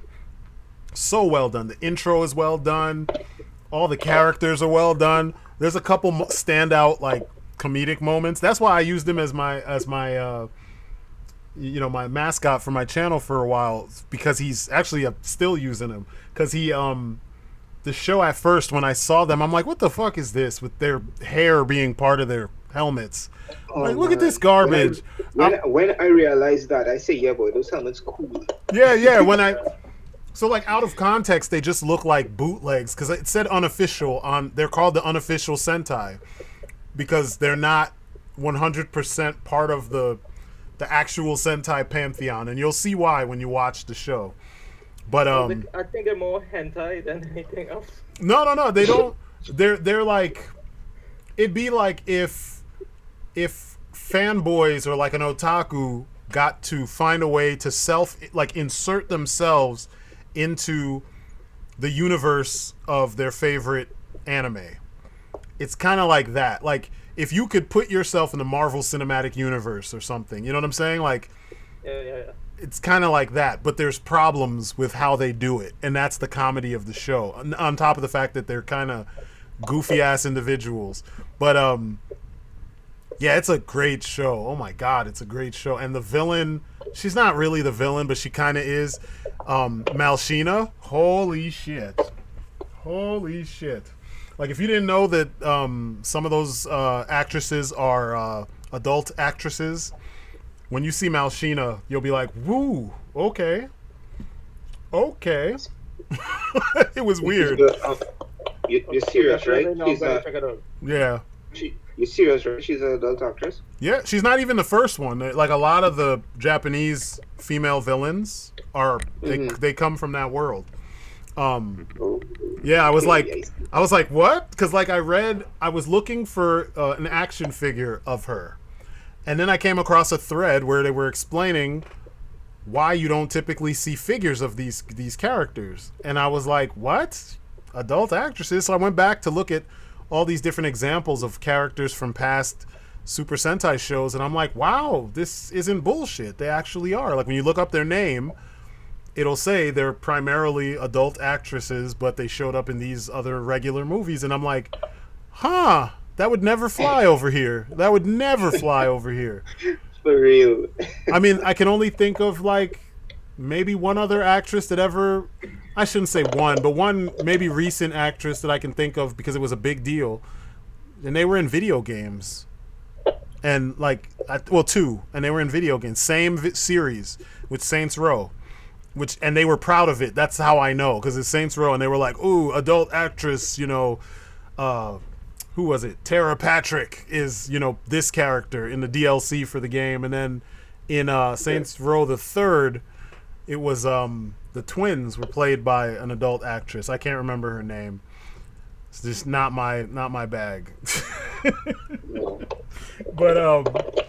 But she was cool in the game, you know what I mean? She was like the main villain's right and left hand hench people were played by her because she played twins in the game. But the Malshina is played by an adult actress, but she's funny as hell. Like she's a good actress. I don't know. I don't know if I'm not big on the whole Japanese, like, let me go get, full Japanese everything and study up on, their work, their body of work. But she's believable as heck in this series as the character that she's playing. And when you learn where she even comes from in the grand scheme of things, it's like, huh, I buy it. Like, I legit buy it from her performance.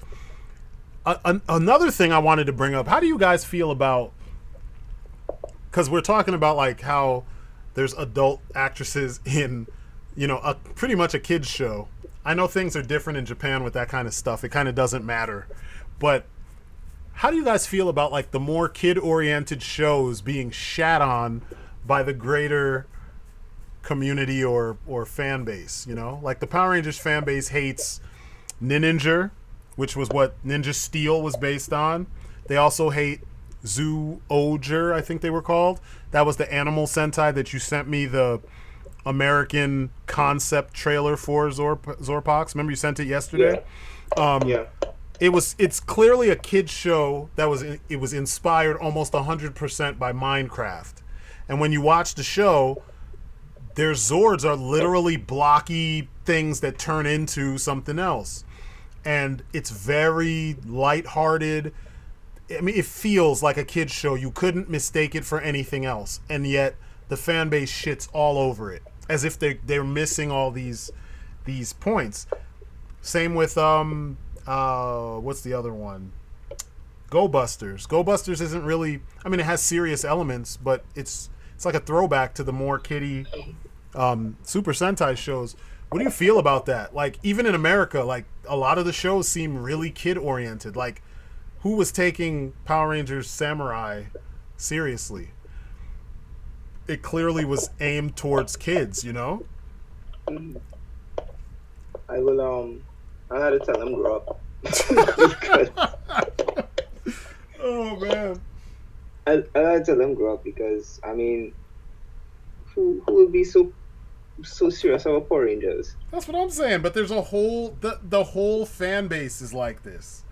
They take it so seriously. Like there's been times where I did a video where I mentioned something from Power Rangers and I mixed up something and I get like completely dogpiled in the comments by a bunch of keyboard warriors that worship Power Rangers. Or like with the video I did when I was talking about the Lightning Collection Astronema figure and how not good it was. And people were really angry about that, and I'm cracking up because I'm like, that's all you guys do is wait for somebody to either disagree with you or make a mistake, and then you want to jump down their throat, but you're not taking anything that people are telling you to heart. Some of the shows are just not good, and if you like them, you like them. But like, as far as quality goes, like fundamentals of a quality TV show, some of them are just really bad, both in the US and in Japan, you know? But then others, the reasons why fans say they're bad are not exactly the reasons why, they're not logical reasons for what was presented, I guess is what I'm saying. Like you can't expect a TV show that's aimed at younger children to be taken seriously. You know what I'm saying? Like, that doesn't make sense. It's not serious.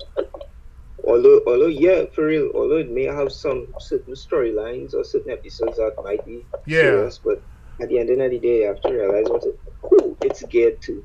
Yeah. So, you know, don't get your underwear in a bunch over it. I mean, it's ridiculous. It's ridiculous. It always struck me as weird, you know, because I try to listen to what people are, you know, what is it that you don't like? What is it you do like? And a lot of times the things don't match up. They don't make sense. Yeah, but that's the thing I know too. Like, for instance, anime. Like, a lot of people enjoy it, but really and truly, anime is for kids. Yeah. Well, yeah. For younger people in general. Yeah, like for instance, if you go to Japan right now, they'll probably look at you funny if you come around them acting all otaku-ish and stuff like that. They'll definitely feel a weeb. Yeah. And so.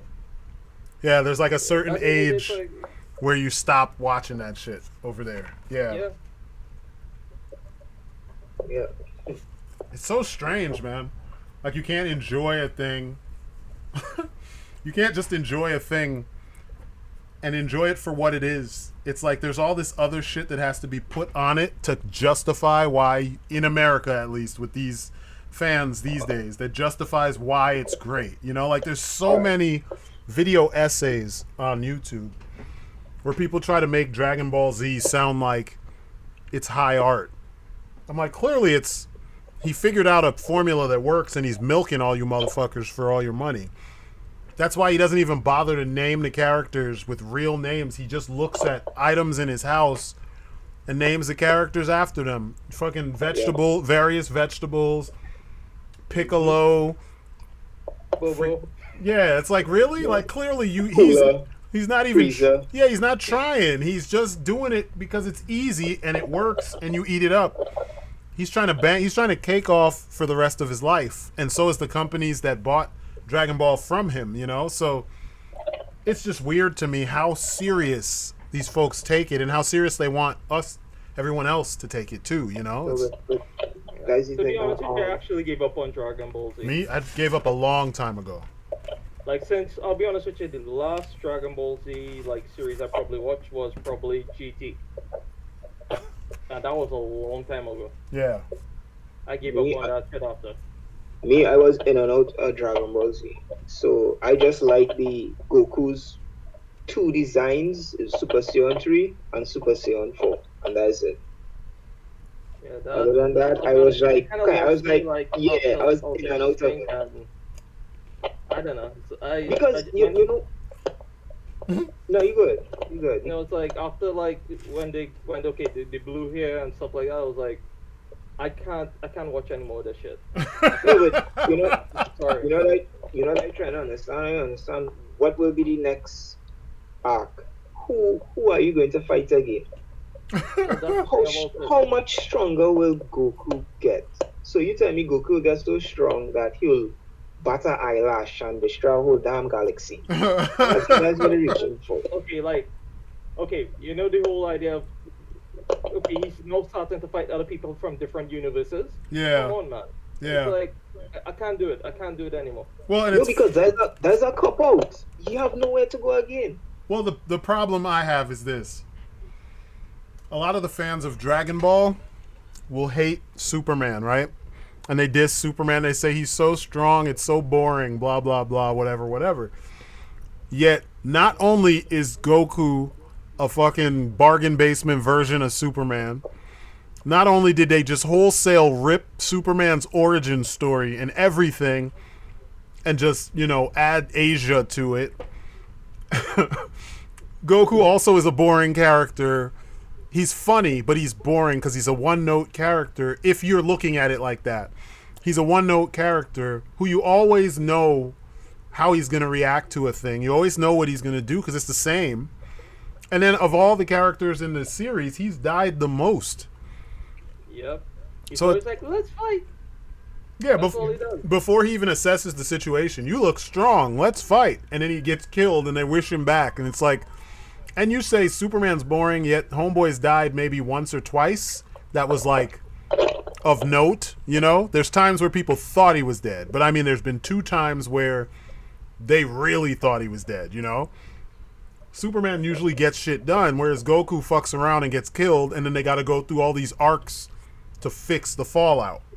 But sorry, but no, you're good. let me just mention this arc. You remember these Cell games? Of course. Oh, yeah, that was actually one of the best No, sagas out of the Dragon Ball series. No, hear what doesn't make any sense, right? Cell, perfect Cell. How it went, he wanted to destroy the Earth or something. I know he had his tournament. Yeah. Right? Goku fought him to a standstill. Found out he couldn't beat him. Said, okay, here, this is my son, Gohan. Here, you'll need this. And give Cell a senzu bean. Please tell me why that makes sense. Are you trying to kill this guy? Yep. Why? No, suppose Gohan wasn't strong enough. I don't mean anything, but why ask why? It's like, why ask why? Yeah, none of that shit makes sense. None of it makes sense. You're right. Yeah. Why give the guy a power, not even power? Why heal your enemy and then tell your son, hey, you fight him because you're stronger? You know what's actually funny? Why hasn't Dragon Ball Z been actually like cancel culture yet?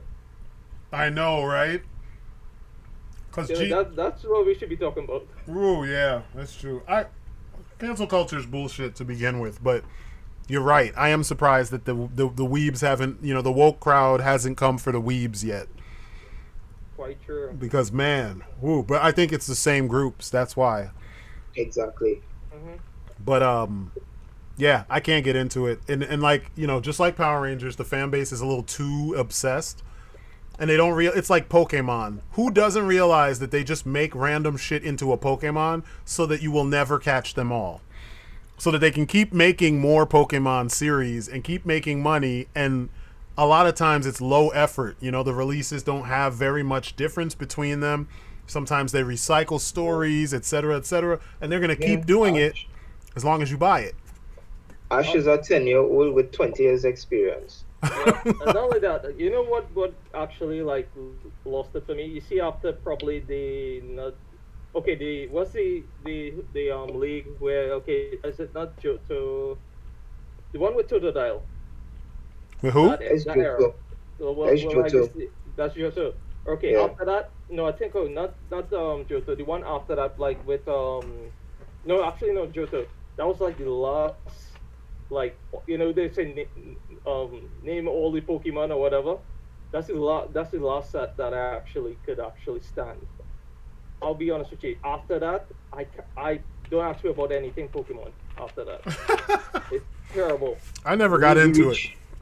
You reach far. You just tell me the only Pokemon I know is the first 151, 152. I don't really care about the rest. I don't know any of them. I mean, I know them when I see them, but like, I never really got into it. I knew it from other people around me that were hardcore into them. Like, both my sons got into it. People I went to school with were into them. Adults I know are still into them. Well, the Pokemon cards actually fetch a pretty penny, so believe me, I literally kick myself every day. Kick yourself? You really want to put yourself through that torture again on this man's podcast? I don't think you should. It was hard. It was hard. Believe me, I would have been rich right now. Uh-oh. Well, would you still cue the violin music? Just make sure it's a tiny violin, okay, Zorpox? That's quality. Okay, so we're hitting the 2-hour mark. What are like some of the standout, like if you were gonna try to get other people to get into it, like just to share what you like about the series? What's your favorite or best moments, best episodes, best series that you would recommend to people so that, like, say they don't really know much about it, this series has all of the shit in it so that they can totally feel what you love about, Power Rangers in general or Super Sentai in general? Okay, like for instance, I would say probably SPD if you want to go like kind of modernish. Yeah, SPD was all right. I just couldn't deal with the whoa. They do anything and they'd be like, ah. I'm like, dude, shut up. Just shoot your fucking gun and call it a day. You don't have to do all that. And it would be worse when it goes into slow motion. Because I loved the show. I would watch the show turned down, and it hurt because I love fight scenes and I like the sound effects and I love the explosions and all that stuff. But like, I just couldn't take the overdone voice acting. Yeah, because they're doing that in post, and it's like it's in slow mo, so you would actually be like during your flip and in slow motion. You wouldn't be like, whoa, everything is slowed down. So please stop. It sounds stupid either way. But I don't know. That part pissed me off, but the show itself was exceptional. And as far as like a beginning, middle, and an end, and the characters are completely different at the end than they were in the beginning. I love that. Yeah. Mm-hmm. Yeah, definitely. Yeah, that's a good pick. Yeah, I would say SPD. I would always say Power Rangers in space. Space is okay. Space is okay. Well, like I said, it's probably the second season of Mighty Morphin for me. Yeah. When they introduced the Thunder Zords and stuff. The Thunder Zords. So. Yeah. Yeah. After that, I don't know. I can't recommend Zeo too much. I hate Zeo. I never got into Zeo. I love the theme song, and I tried to love the show, but it just goes nowhere. I love the Gold Ranger, and I loved the theme song in Pyramidas, and the fact that they brought Jason back after it felt like they just forgot about him for a while. I mean, I've heard all the drama, because I stumbled across Austin St. John's channel, and he like openly talks about some of this stuff, and I was surprised. I was like, wow, he openly just lets you know what was going on and how he wasn't cool with stuff. And man, I think for a long time they didn't really have a union. Yeah. So the thing is that they basically, some of them, I think they did some of their own stunts. A lot of it. And they said even when they did that reunion episode, the anniversary episode, they didn't even call some of the original team.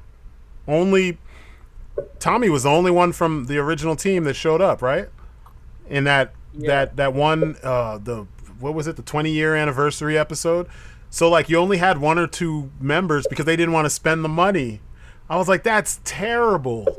Yeah, that messed up. That's terrible, because like when you watch the Super Sentai episodes, they'll bring back, if they're alive and they do one of those anniversary episodes, they will bring back the whole cast. At the very least, they bring back the Reds or the leader from that team to have him unmask. You know, it's really yeah. Yeah, it's weird. It's so weird. But yeah, I agree with you though. SPD would be a good one to show people. You know, if they can get past all that. Whoa! Yeah, I could see that. What about you, Zorpox? Which one would you say? The ending up of Turbo. Of Turbo? Oh, going into space, yeah. Going into space. Ending of Turbo going into space. Yeah, definitely. To understand space, you probably have to watch like the ending episode. Yeah. Especially when they went on the it was the Astro Mega ship, right? Yeah. And they were in the throwing up clues and stuff. Yeah. And Andres was now coming back from when he was spying out on the new bad girl in town with astronomer and stuff. Yeah. Yeah, from there on you could watch, you know, so you'll find out what happened to Zordon and stuff now, because you know, is he really for us? Yeah. The West really kick it off, so you'll just see his ending story.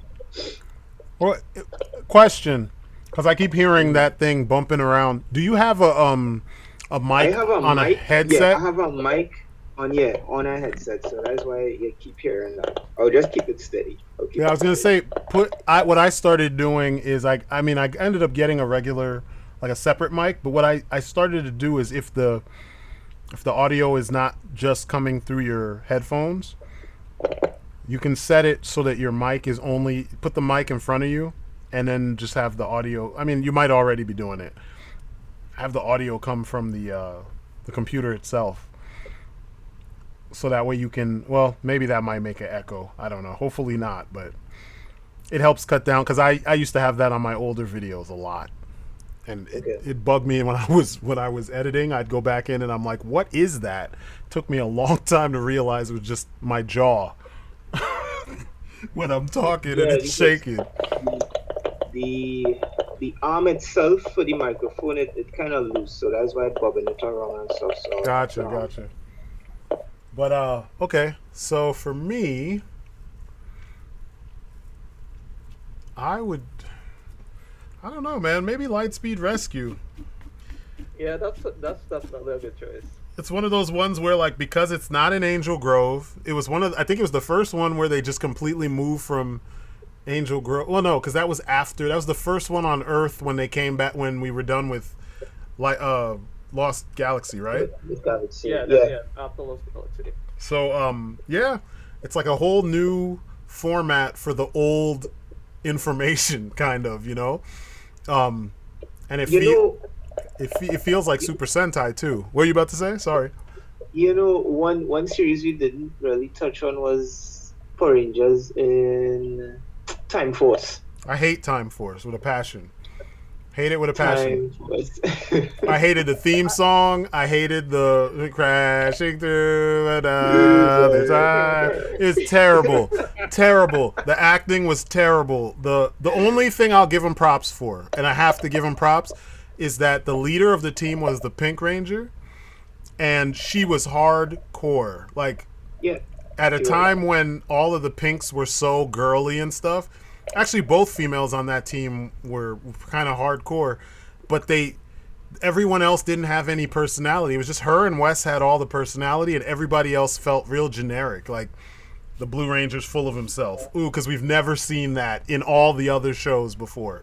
Oh, they're basically like NPCs. Yeah, exactly. Like if they couldn't have, it was like they were the most generic, like, anime archetypes, you know, and it irked me. And, you know, of course, the rich, you know, white guy main character, his dad's a dick. Of course he is.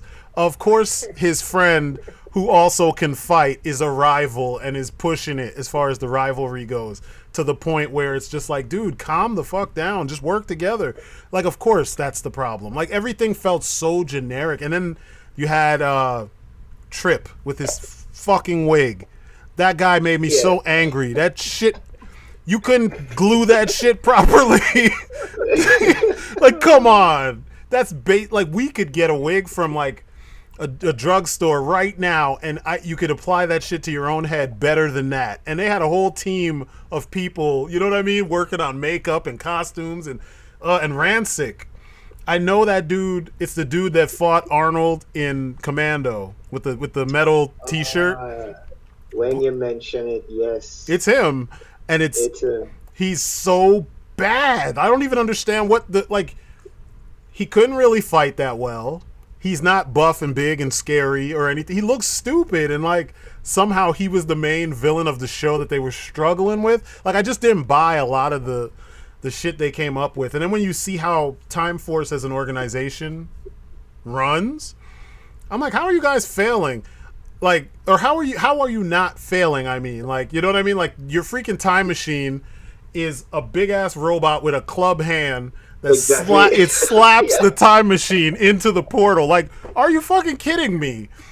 Like, this shit made me so angry. I remember I used to just like every now and then I would just like tune in just to see it, you know? And then I see these rankings. People will do videos where they're like top freaking, you know, Power Rangers seasons, and they put Time Force as like number 1.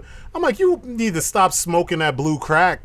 That's what you need to do. Ooh, give that alien crack back to those aliens, because you can't tell me that shit was good. It was terrible. Even for the time that it came out, they had already done better. It's terrible. You know what I didn't understand with Time Force is when they were going back to the past to fight Ramsey, right? And they were in the ship, and the gigantic robot with the club in hand, right, was about to hit the ship. I think that went through. Exactly. So not only that, but what I'm saying is, right, you guys have this gigantic robot with a club, and it's only afterwards the commander will say, I need you guys to get out of that. You guys took a ship and went back into the past, so you guys didn't see this gigantic robot with a club hand, not the ship. When they didn't see this thing move, it's only afterwards, when they reach where they had to reach, then you see it. You guys stole the ship. Well, the shit was terrible, man. It was terrible. Even for Power Ranger standards, it was bad. I mean, it had some ideas that were good. Don't get me wrong. The ideas were there, but man, the execution was fucking garbage, man. Like, man, like it makes me angry thinking about it. I'm like, you really, like, I could do better with the toys I have in my man cave. And these cats, there's people on YouTube who have recreated episodes of Power Rangers with their toys, you know? And the quality of what they did, and when they redo things and use some more logic or more imagination, you're like, wow, how was it so bad in the actual show? That makes no sense. Yeah, Time Force hurt my feelings, man. Like, the idea is so cool, but the execution is just so poor. Another, you know, a strong black woman, really? That's her power? She's strong. Like, get the fuck out of here, man. That shit made me so angry. And you hear all these suburban white kids like, that show was dark. It was so dark. It had such adult themes. Like, get the fuck out of here. All right, so I have a question for you. Pick your favorite Sixth Ranger. Oh, Magna Defender, hands down. Magna Defender. I would probably have to say Titanium Ranger from Lightspeed. Yeah, he's another good one. Yeah. Titanium. Yeah, Titanium Ranger he was a G. He was a G. Like, it's crazy because he doesn't even feel like he doesn't fit. Like, you think for an American Ranger, like the first American Ranger, he wouldn't feel like he fit the mold, but he fits perfectly. His design, his storyline, everything, with the cheesy tattoo that was trying to kill him. Like, it fit perfectly. Oh, man, yeah. I might watch that when I finish talking to you guys. Yeah. And another one too. We didn't talk about this one, and this one was one of our favorites. Me and Grim used to watch it. Ninja Storm. Yeah, Ninja Storm. I like Ninja Storm. Yeah. It's all right. It was all right. I didn't. You know what's funny? I didn't like the Red Ranger. Yeah, a lot of people. I heard he was a kind of a douchebag in real life too. Didn't he like he? I know he passed away, but apparently he used to beat the shit out of his wife and like all kinds of things. Like he was bad. Like and like it's all stuff that's been like I don't even look up this stuff, but I've noticed when I look up the show on YouTube, you find videos that are talking about all the other aspects of these characters and actors' lives. And I saw one where it said the time that a ranger got arrested for beating up his wife. And I was like, who beat up their wife? You know what I mean? And then I looked it up and I'm like, wow. Another ranger, freaking Cole, I think it is. Was it Cole? The actor that plays... Yeah, he killed his roommate. Yeah, and he used to be a stripper. I'm like, wow, this is funny. Like, it just keeps on... Like, you can kind of tell, honestly. But, like... The way that there's these weird backstories to some of them, it's like, wow, seriously. Yeah, you guys know about Carlos from Power Rangers in Space? No. Yeah, well, what did he do? What? He was, I think, well, he used to date, actually, the girl who played Tracy for a while. Yeah. But then after that, I believe he got, I guess after the show, he got into, like, drugs and stuff like that. Damn, really? Yeah. He got arrested, but he changed his life around. That's a good positive thing about it. But that's good. Yeah, he suffered after that show. Damn. Wow. Yeah, man. Yeah, I guess like a lot of, I guess he had the same because remember, once I don't know why, but Hollywood once like you touch certain properties, yeah, you are basically unusable. Yeah. For certain things, so. I guess in most cases that kind of messes up an actor's, psyche. Yeah, that's true. That sucks though. Holy shit. I know like a lot of them only did one or two other things. Like the dude who played Leo in Space, he was in like one or two other shows and then nothing else, and he's like a lawyer or something like that. So like at least he's got a decent job that he can, like fall back on. But it's. I think that dude who played Carter Grayson, I think he's into real estate. Wow. Really nuts. Yeah, wait a minute. I know your face. The Red Ranger just sold me a house. Yeah. I think, but if I don't know if you guys ever watch Power Rangers RPM. No, that was terrible. Whew. No, I never. But, that was when I was. I think they had a Black Ranger. He actually was in Daredevil, the Netflix Daredevil. He played the, I guess, the druggy character. The Red Ranger on that team. Yeah, he's actually, I know, yeah. He's Eka Darville. He's like he was already an actor, kind of a serious actor before Power Rangers. But yeah, I know exactly what you're talking about. He was also in Jessica Jones, too. He was her like, crackhead roommate or neighbor. Yeah, he wasn't in Daredevil. Well, he was in Daredevil season 3. If I'm not mistaken, but not thing. But also on that same RPM team, the Green Ranger, he was in. He's like a UK actor. He was in Misfits, as well as he was also in Umbrella Academy. Oh wow, I didn't know that. Yeah, he played a druggy character. In Umbrella, I know. Umbrella Academy. Nothing says serious actor like drug like a drugged out somebody, you know. Yeah, that have so many layers in it. all you're noticing a trend, right? I'm a serious actor. Like, dude, I need more blow, dude. Come on, bro. And I think Jack was in also. Jack from SPD. He was in Dr. Dolittle. Oh wow, I didn't know that. Yeah. I've seen him in other things though. I've seen Jack in a lot of stuff. I just didn't know. Yeah. I didn't really realize he was in that. Yeah, it's weird, man. They Power Rangers is a strange property because it just feels like they purposefully choose people who either kinda sorta can do the job or just look the part. And then, unfortunately, a lot of them don't move on to do anything else. And then you see, they don't use them anymore. Yeah, you see that second point you bring up there is I believe that is like what, probably 65% just look the part. Yeah, it's messed up. I mean, like, because I think about in, like, for instance, the actor Hiroshi Fujioka, who plays Ichigo in Kamen Rider #1, the first one. Right. He started that shit back in '66, and then a couple years ago he reprised his role for a movie, and he's still doing everything. And for years you had seen him pop up here and there, cameo in different Kamen Rider series. But like, that's how long he's been with that brand, and that's pretty much what started him off.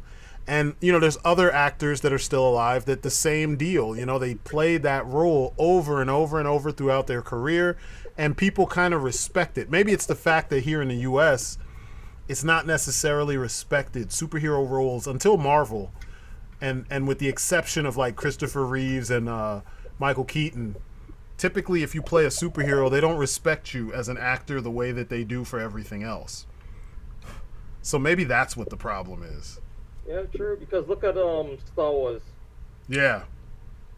For the longest while, Mark Hamill couldn't get a job. I mean, Yeah. he had was going to voice acting. Exactly.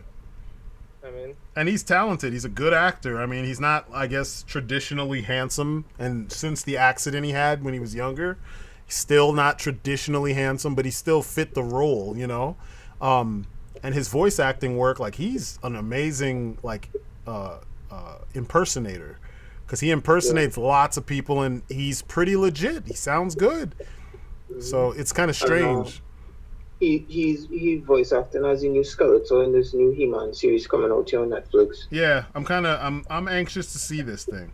Exactly. Same here. I'm hoping it's good. But yeah, I don't know, man. Any other, like, you know, before we wrap up, any other cool points or goofy ideas you want to throw out there so we could quickly go over? All right, cool. Favorite Power Ranger weapon? The Magna Blaster, sword and blaster. Oh my gosh, the Magna. Come on, that's so. Think about it. It's a sword, and when you put the sword in the sheath, it's like a space shotgun. Like, that is amazing. Come on. Yeah. It's all right, pretty all right. awesome. What about you, girl? I'll probably say Zane's weapon from Power Rangers in Space. You know what? I should Oh yeah, I almost was like, what was Zane's weapon? I remember. Yeah, I think it was probably Mega Zinger or something. Yeah, I can't even remember. The way he said it was weird. He's a terrible actor. Josh Nemo. Yeah. Everything he said, Mega Winger, Hank 10. I'm like, what? What? Mega Winger, Mega Zinger. That's something like a sandwich or something. Yeah. I think it's Mega Zinger. Let me have a Mega Zinger, please. Sure. I don't know how you want that, bro. You want it well done or medium rare? It actually has a burger called Mega Zinger. Mine is a fight down between the Spiral Saber, which is so cool. But oh yeah, I forgot about that. The Spiral Saber was cool, and I like Zack Axe Gun. Yeah, that thing was dope. Well, the 2 weapons in one. Yeah. Okay, so I would say it. Yeah, the Spiral. I didn't even think about the Spiral Saber. That one is dope. That is a really dope, pretty original weapon. Because I think before that, I hadn't seen a drill saber in anything. Yep. So yeah, I got to give him that. It's pretty awesome shit. And I always like magic swords. So the Quasar sabers are awesome too. I there's something about that series that I feel like if that was also done with a different tone, like a little darker, more hardcore tone, it could be an more amazing series, because it's got a ton of bad acting. The best episode, it's one of the best episodes of the whole series of Power Rangers. It was directed by Steve Wang. It was he's the one who directed the Guyver movies. It was the episode where the space, whatever the TerraVenture military guys, I can't remember what they were called. They had like an acronym for their name. They were trying to board a ship, or a ship showed up that had an alien on it, and the alien had like killed or encased the whole crew, and it was dark and there was like red lights all over the place. It looked like they were trying to make a scary movie, and essentially they sent Damon in to go, I think, repair something so they could move the ship. I can't remember what the logistics of the whole episode was. The thing that stood out was there was a killer alien on board a ship. He had to go in the ship. It was almost like a derelict ship, like they were doing the bootleg version of Aliens. Yeah. And it looked like that. It looked so good. The episode looked so good. It had some gross moments because, you know, the alien had some kind of slime related abilities or something. And I just remember everything from the costume to the way the alien acted and the type of action that happened. It was nothing like the rest of the series. It felt like a whole different show. And Lost Galaxy had those moments where the show was different from, the episodes were different from, or even parts of an episode would be different from the tone of the rest of the series. Like when Trakina decided to just completely shed her humanity. It was like, wait, what? When they brought up that concept, I was like, wait, step into the cocoon and just become a bug? Like, wait, what? Why? Why would she, like, she's not even about that life, and then all of a sudden that was where it went, and you're just like, huh? And then she did it too, and you would have thought that she would never do something like that because she was so about her looks and so girly and stuff, you know. Then she was training and trying to become merciless and stuff, and it was just like they're actually trying to transform this character, you know. So yeah, there was a lot of I don't know, it's underrated to me because there's a lot of character moments that, I mean, they were well done. Even if the actors aren't the greatest actors, it still was well done. Not like fucking Time Force. Jesus Christ. Oh, Time Force. Time Force. All right. But speaking of that question again, what is the most annoying thing in any Power Rangers series? What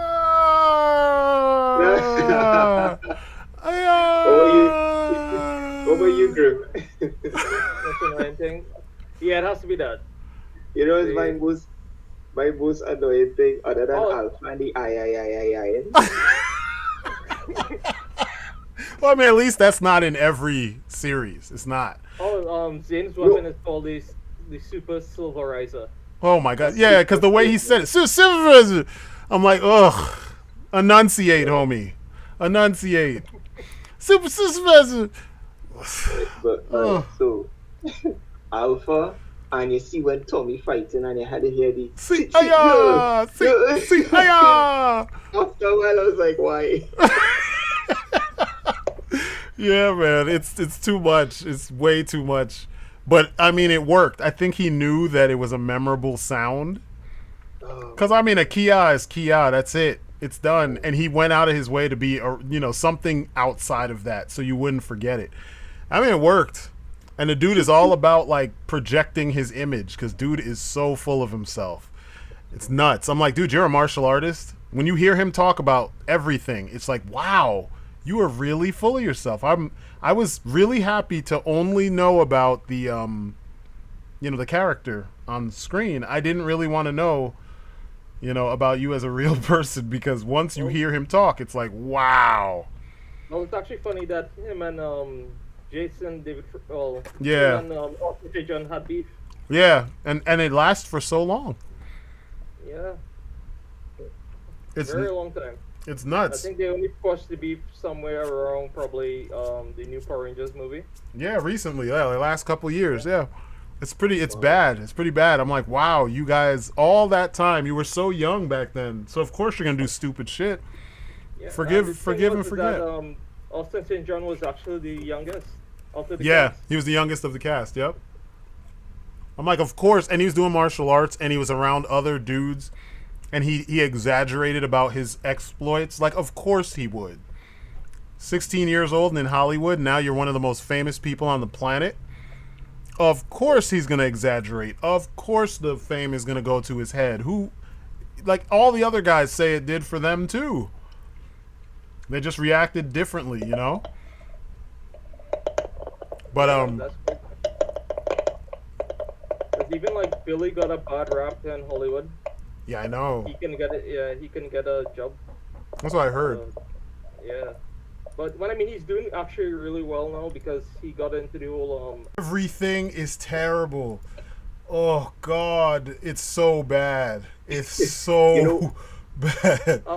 Straight into the question, right? Uh-huh. Do you think that the theme song has a big part for the success of Power Rangers season? I don't know, man. It feels like the fans' taste is so just that almost anything goes. Because you know that Mystic Force is one of their favorites. I couldn't get Really? past the theme song of those. Like I can't stand that theme song. I can't even. I don't even like the team themselves were generic. The show was poorly acted. I like the villains in that show. The villains looked really cool, and even in the Japanese version, the villains themselves were pretty spot on, and a lot of them felt threatening. But yeah, the theme song in America is terrible. It's bad as far as rap songs go. It's bad as far as Power Ranger theme songs go. And somehow every time they do a top 10, the fans are like, dude, it's so cool. It's my second favorite. I'm like, are you kidding me? Of all of them, it's your second favorite. But to tell you the truth, I never even touched the thing. Oof. I remember buying the Red Ranger action figure from a cousin for his birthday. And I was like, it had this cool feature, the shield used to light up. Mm-hmm. And I was like, it's afterwards, you're seeing your outgrown toys, but I was watching it like, damn, that thing was kind of cool, you know? Yeah. No, their designs are awesome. I always thought in America he's called is he called the Mirror Knight? No, Solaris Knight. He looks cool as fuck. The guy who his morpher is pretty much a lamp, or his gun is a lamp. Mm-hmm. He's pretty cool. I think in Japan they call him Magi Shine. That's his name. Wow. Sounds like a cleaner, like a like something to clean your kitchen with. Magi Shine. Magi Shine. Get it now. It kills 99.999% of germs. Pretty much. Oh, we also say that sounds like something you'd probably get high with.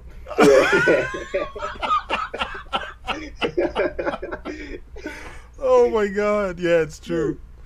It's like, dude, what are you using, man? That thing is strong. Yeah, dude, that's like Magic Shine. You see, like, the wood just up here. I know, bro. Take this shit, bro. Take it. Yeah. What? Yeah. What? Take it. Take it. What is it? Magi Shine, bro. Take this shit. Take that Magi, bro. Take it. Like. It had a question. Magi Shine is the new Flocka. Oh, I mean, God, it'd be terrible. Drinking, it's like the new Drano. Drink that Drano, son. Like, drink it. Ew, Magi Shine. But yeah, I like the look of that show. The show is bad. Oh, so bad. Same thing with the Japanese version is called Gao Ranger. Wild Force. Wild Force, the mechs look cool, aspects of the costumes look cool, but the show was just bad. And I keep hearing. I hated the Yellow Ranger in that. Yeah, I didn't like most of them. I didn't. Most of them bothered me. We were just discussing what is Jungle Fury? Yeah, no, not Jungle Fury. What you just called there? Oh, Wild Force. Wild Force. Sorry, yeah. That was the first Power Rangers I've seen with so many Zords. I lost counting them. Yeah, there's a lot. There's a lot. Yeah. Another team that's really cool that has a lot. Man, I was like, hey, we're hitting 2 hours. Let's stop. We're just gonna keep going. I don't care. What's it called? In America they call it Jungle Fury. It's called Geki Ranger in Japan. Geki Ranger's really fucking good. The Japanese version of the show is really good because it's focused all the way through on martial arts. Not and the characters make sense, and they're like two of the yellow and the blue Rangers are kind of proper martial artists. So their whole point is to get stronger throughout the story. So they keep training and learning new techniques and getting stronger and applying the techniques when they're in their suits and all that. And there's a whole bunch of Zords for like interchangeable part Zords, like for the main 2 Megazords. They even get like an additional Megazord throughout, like towards the end of the season. And then the series ends with a fight, like a one-on-one fight between well, actually it doesn't totally end with the one-on-one fight. It starts with a one-on-one fight, and then it ends with them fighting a giant, like a super oversized giant monster. And it's so good. Like the martial arts on display are so, it's like back to what I was talking about with the ones in the 70s, like 5-man and shit, or maybe the early 80s. It's like you can tell the guys under the suits are legit martial artists. You know what I mean? Because they're doing counters and moves that make sense, and they're fighting in like ankle deep water on a beach. So like, you know, if you ever run around in sand, you know that's difficult when the sand is dry. It's real difficult when it's wet and you got boots on. Exactly. Yep. So yeah, you should check it out. And the designs, the suit designs, and even some of the enemies are pretty dope. I saw it, and I saw that they have like these ports on their suits, and it's like it's like mufflers or something, and it's making them spin faster and stuff. I was like, yo. Yeah, so like when they power up, like the American version is stupid because they always do the same stupid shit. They do like the Battleizer mode is like, hey, let's put a whole bunch of ugly armor pieces on them, and to just call it something different and have them do exactly the same shit they normally do. Whereas in this, it's a whole different mode. It's almost like Super Saiyan mode. They flame up, and then when their energy exhausts, it propels them. So those ports, like the you know, their soul power, whatever, you know, their ki is so much that it exhausts through those ports, and it actually can propel them as they're moving, you know, doing moves and stuff. I remember seeing that the first time. I said, hey, that kind of cool. The suit design. It's pretty dope. That was, even the theme song for that show, like usually the Japanese theme songs don't seem to fit as well. That one fits perfectly, and it feels right. Like when you, I don't know, if you get a chance, check it out and like let me know what you think about it. It feels like it all fits the grand scheme of things, you know? That's how you know it's good, when the whole entire thing fits, just like Mighty Morphin, you know? Even though it's recut footage, the music, the sound effects, the way the characters act, somehow it all fit and it didn't feel weird. I know I'm jumping kind of back and forth here, but you guys remember in Turbo, the Red Ranger had something called the Defender wheel? It had this wheel he used to go into, and it used to launch him off at the monster. Man, I hated Turbo. Look it up. Like I said, I didn't really get too much into Turbo. And this is how it's how Tommy used to say it. I'm going into the Defender wheel. I was like, all right, Tommy, you do that. You do that. All right, I don't want to mislead anybody, but if it's not Zeo, is Turbo, the Defender wheel. He used to go into this wheel, right? He used to stand up in this circle, and he had a launcher, and it used to launch him, and then used to turn into this energy, and he used to destroy the monster with it, and just land back no more. I was like, he just. Oh, it was for Zeo. It was for Zeo. Okay, yeah. Good. So it was for Zeo, not for Turbo. But because of the wheel now, I thought it was for Turbo initially. But I know it was 132. Yeah. He committed suicide. Yeah, he was like terrible. Yeah, he was like a suicide ranger. He just sent himself for this wheel. What the fuck? I don't even remember this stupid thing. The Defender wheel. Wow. It's just a tire, and it would glow, and he just run him over. That is so lame. Wow. See, and watch. Inevitably, when this is uploaded, we're going to get the usual suspects that I mentioned in the comments trying to attack us because we're pointing out how cheesy some of this purposefully cheesy shit is because they take it too seriously. Like, you can't tell me that if you go stand in a tire, why don't you just shoot the tire at the bad guy? Why does he need to get into the tire? Like, just run the damn thing over the monster. You don't need to stand it. And he doesn't even, like, steer it. It's literally shot as a projectile at the monster, and he's in it, posed like he's running. It looks terrible. Yeah. All right, so it's a bigger hamster wheel, okay? Let's just leave it as that.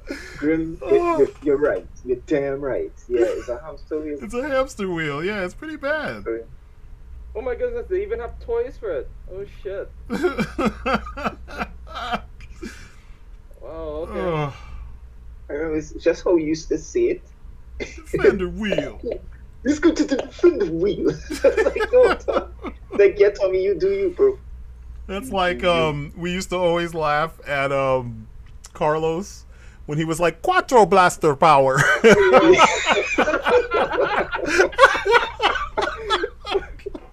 I'm like, dude, why did you have him say it? Of all the people, Quattro Blaster Power. You know, like, wow. I see any dislikes going up now. No, and it's not even that it's not that he has an accent. It's the fact that he doesn't sound powerful at all. Like, you know, some of the other characters, like Kendrick's, the way she would yell when she was fighting, she sounded powerful. You know, freaking Jason, of all of them, sounded powerful. God, I didn't want to cut you off, but yeah. This way you used to say it often times. Tyrannosaurus. Yeah. I used to like. You can do it. You can do it. He made me believe. Yeah, he sounded legit like a powerful character. Like a leader. Yeah, he sounded like a leader. Some of them just don't like Zane with Supervisor. What? Like what? What the fuck? Or who was it? There was another one that was really bad. TJ. No, poor TJ. Oh my god. Everything that dude said just sounded weak as hell. I'm like, and he had the physique and he looked tough, but he never said, Divatox is looting again. What? Like, you're the leader of the team and you sound sad that you're doing this job. Like, I don't know, man. Like, all these things were stuff that I would like, you know what I mean? It's time to shift into Turbo. Why are you guys on TJ? TJ is actually cool, but then actually like playing back some of the episodes in my head, I was like, oh shit, yeah. No, correct. Go look him up on YouTube. You'll see what I'm talking about, man. It's embarrassing sometimes. You're like, I don't need to actually like reviewing it in my head. And I'm like, yeah. And then like, like that's one thing. As much as I complain about the ohs in SPD and stuff with Jack and all of them, Jack actually sounded tough. He didn't sound like when he said stuff, he sounded like he was into it. He sounded powerful. He sounded serious. But like, yeah, some of the other Rangers, not so much. Okay, is it the same? Okay, and action. Oh man, my check is not in the bank. TJ, could you please stick to the lines? Hey, his name is Selwyn, okay? Yeah. Hey, stop calling him my government name, please. Please. Stop it. The flight's going up. Oh my god. I don't know why whenever I hear with Selwyn, I always picture a sandwich. I don't know why. What the fuck? Right, bro. Here we going. Hey, you see it? Now we're going into the deep end of stuff. Oh my god. Oh my hey, god. Strident, you started. If you didn't bring up that whole TJ thing. He was bad, man. He was terrible. I was like, because like there were episodes where he had like there was like a moment in Turbo where I don't even remember who he was fighting, but they fought on the shoulder of the Turbo Megazord, I think it was. and he beat the dude's ass, whoever it was. I can't remember who were they fighting. God, I just remember the villain tried to pull a Green Ranger, and he literally met him on the outside of the Megazord and beat his ass. And I was like, oh, okay, good job, TJ. But that's like one of the few times I can say, like, you know, he really did the thing, because most of the time he was just so like, nah. Like, of all the leaders, he's one of the ones that's just like, he was there. It sounds bad, but he didn't really do anything, you know? Quick question. What you guys thought of the Psycho Rangers? Design and personalities and stuff. You think they were good villains? The idea was cool. Yeah, the idea was cool. Definitely, I would say that. And their look was cool. It's just they didn't make them really do much. I mean, in the team up with Space and Lost Galaxy, they kind of did a lot. You know what I mean? Like, because they were the main villains all the way leading up to that episode, and that was pretty cool. But was that their first appearance? No, they were in space first. In space first. Okay, yeah. I couldn't remember. They were cool. They're cool villains, but they just never really used them to the best of their. I mean, maybe that was the best of their ability, but I don't know. It always felt like they were lacking. Like the first ever crossover team or something like that for Power Rangers. Probably. Yeah, I think so. Yeah. Yeah, for Power Rangers, probably. Yeah, I think so. Yeah. And afterwards, it was like a trend every season. Yeah. Yeah, every season was had a crossover thing. But my favorite crossover was Forever Red.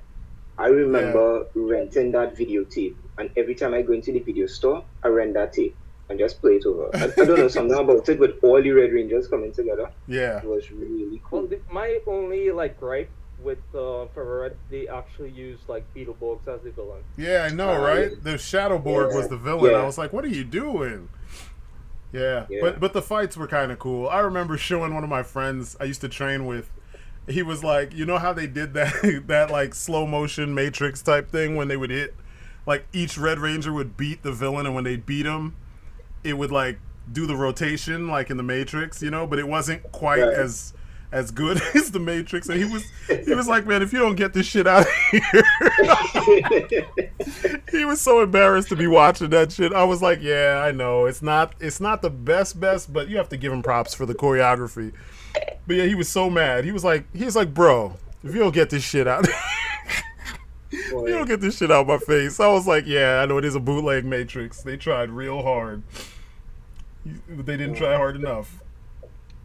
But yeah, man. Yeah, Forever Red was good. I'm trying to think if there was another one that had really good choreography. I think it was Ninja Storm and Dino Thunder when they teamed up. The choreography was on point. The worst one was Lightspeed Rescue and Lost Galaxy. That shit was horrible. With those dudes that were wearing the freaking the ghost costume you get at the Halloween store around Halloween. You know what I'm talking about? With the black, it's like a black mask with a hood, and they would just cover you with they were covering them with the cape. I'm like, this is whack, man. This whole thing is whack. And then they had the most epic Megazord battle. Do you remember that, where they were fighting that giant it's like this plant thing, and it was huge. It was bigger than both of the was it 2 or 3 Megazords that were fighting it, and it was bigger than all of them. It was nuts. I don't remember. I'll have to go back and watch. Yeah, probably have to go back. It was crazy. I was like, what is going on? It felt like 3 or 4 different shows. It didn't feel like anything matched, you know? But yeah, I'm not a fan of the team-ups for the American shows because they're always watered down. The team-ups for the Japanese shows are better. Oh, man. Did you ever... Oh, go ahead, and then I'll tell you what I was going to ask. For instance, I didn't think the legendary battle in Megaforce was any good. It was terrible. It was terrible, but if you watch... I think that was the worst team-up. Yeah, if you watch the Japanese version, you'll be blown away. Because it's a whole story.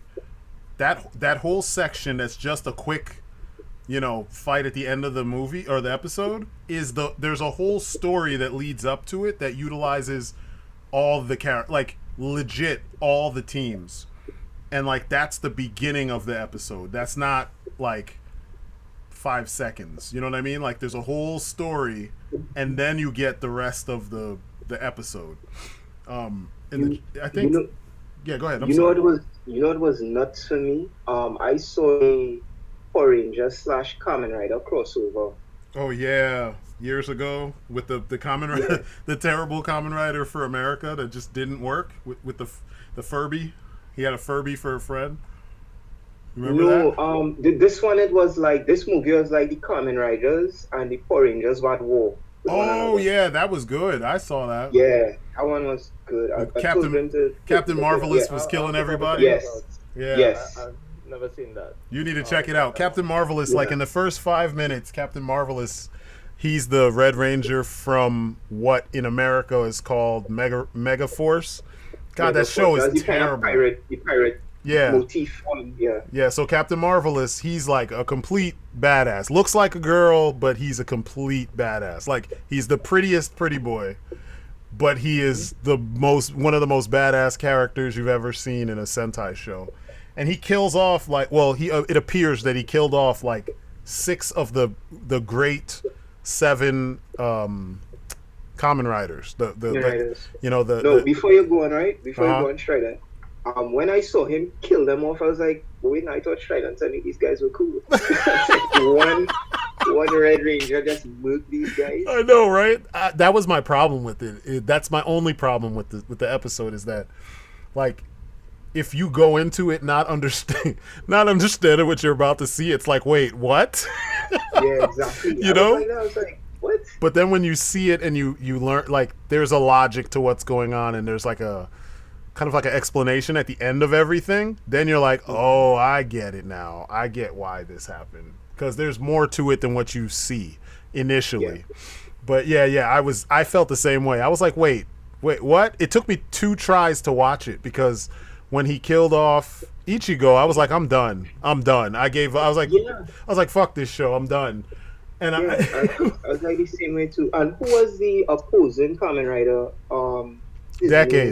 Decade. Yes, Decade was the opposing. They love Decade. I like his character. He's cool. He's strange, but he's cool, man. Like, just watch his hairstyle when they reveal him out of the costume. You're gonna crack up. Cause man, he's another one of those like beautiful boys that they love in Japan these days.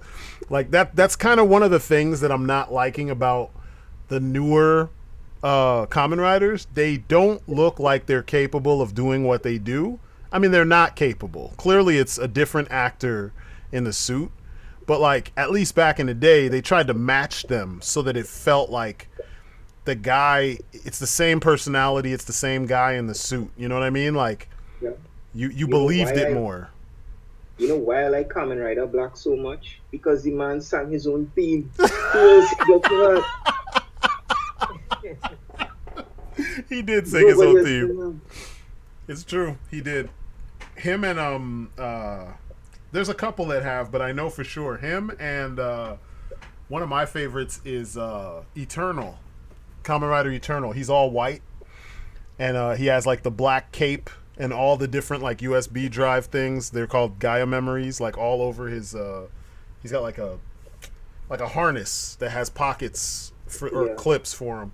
He sings his own stuff too, because the actor that plays him is actually a singer as well. But Black was a cool show, and Black RX was even better.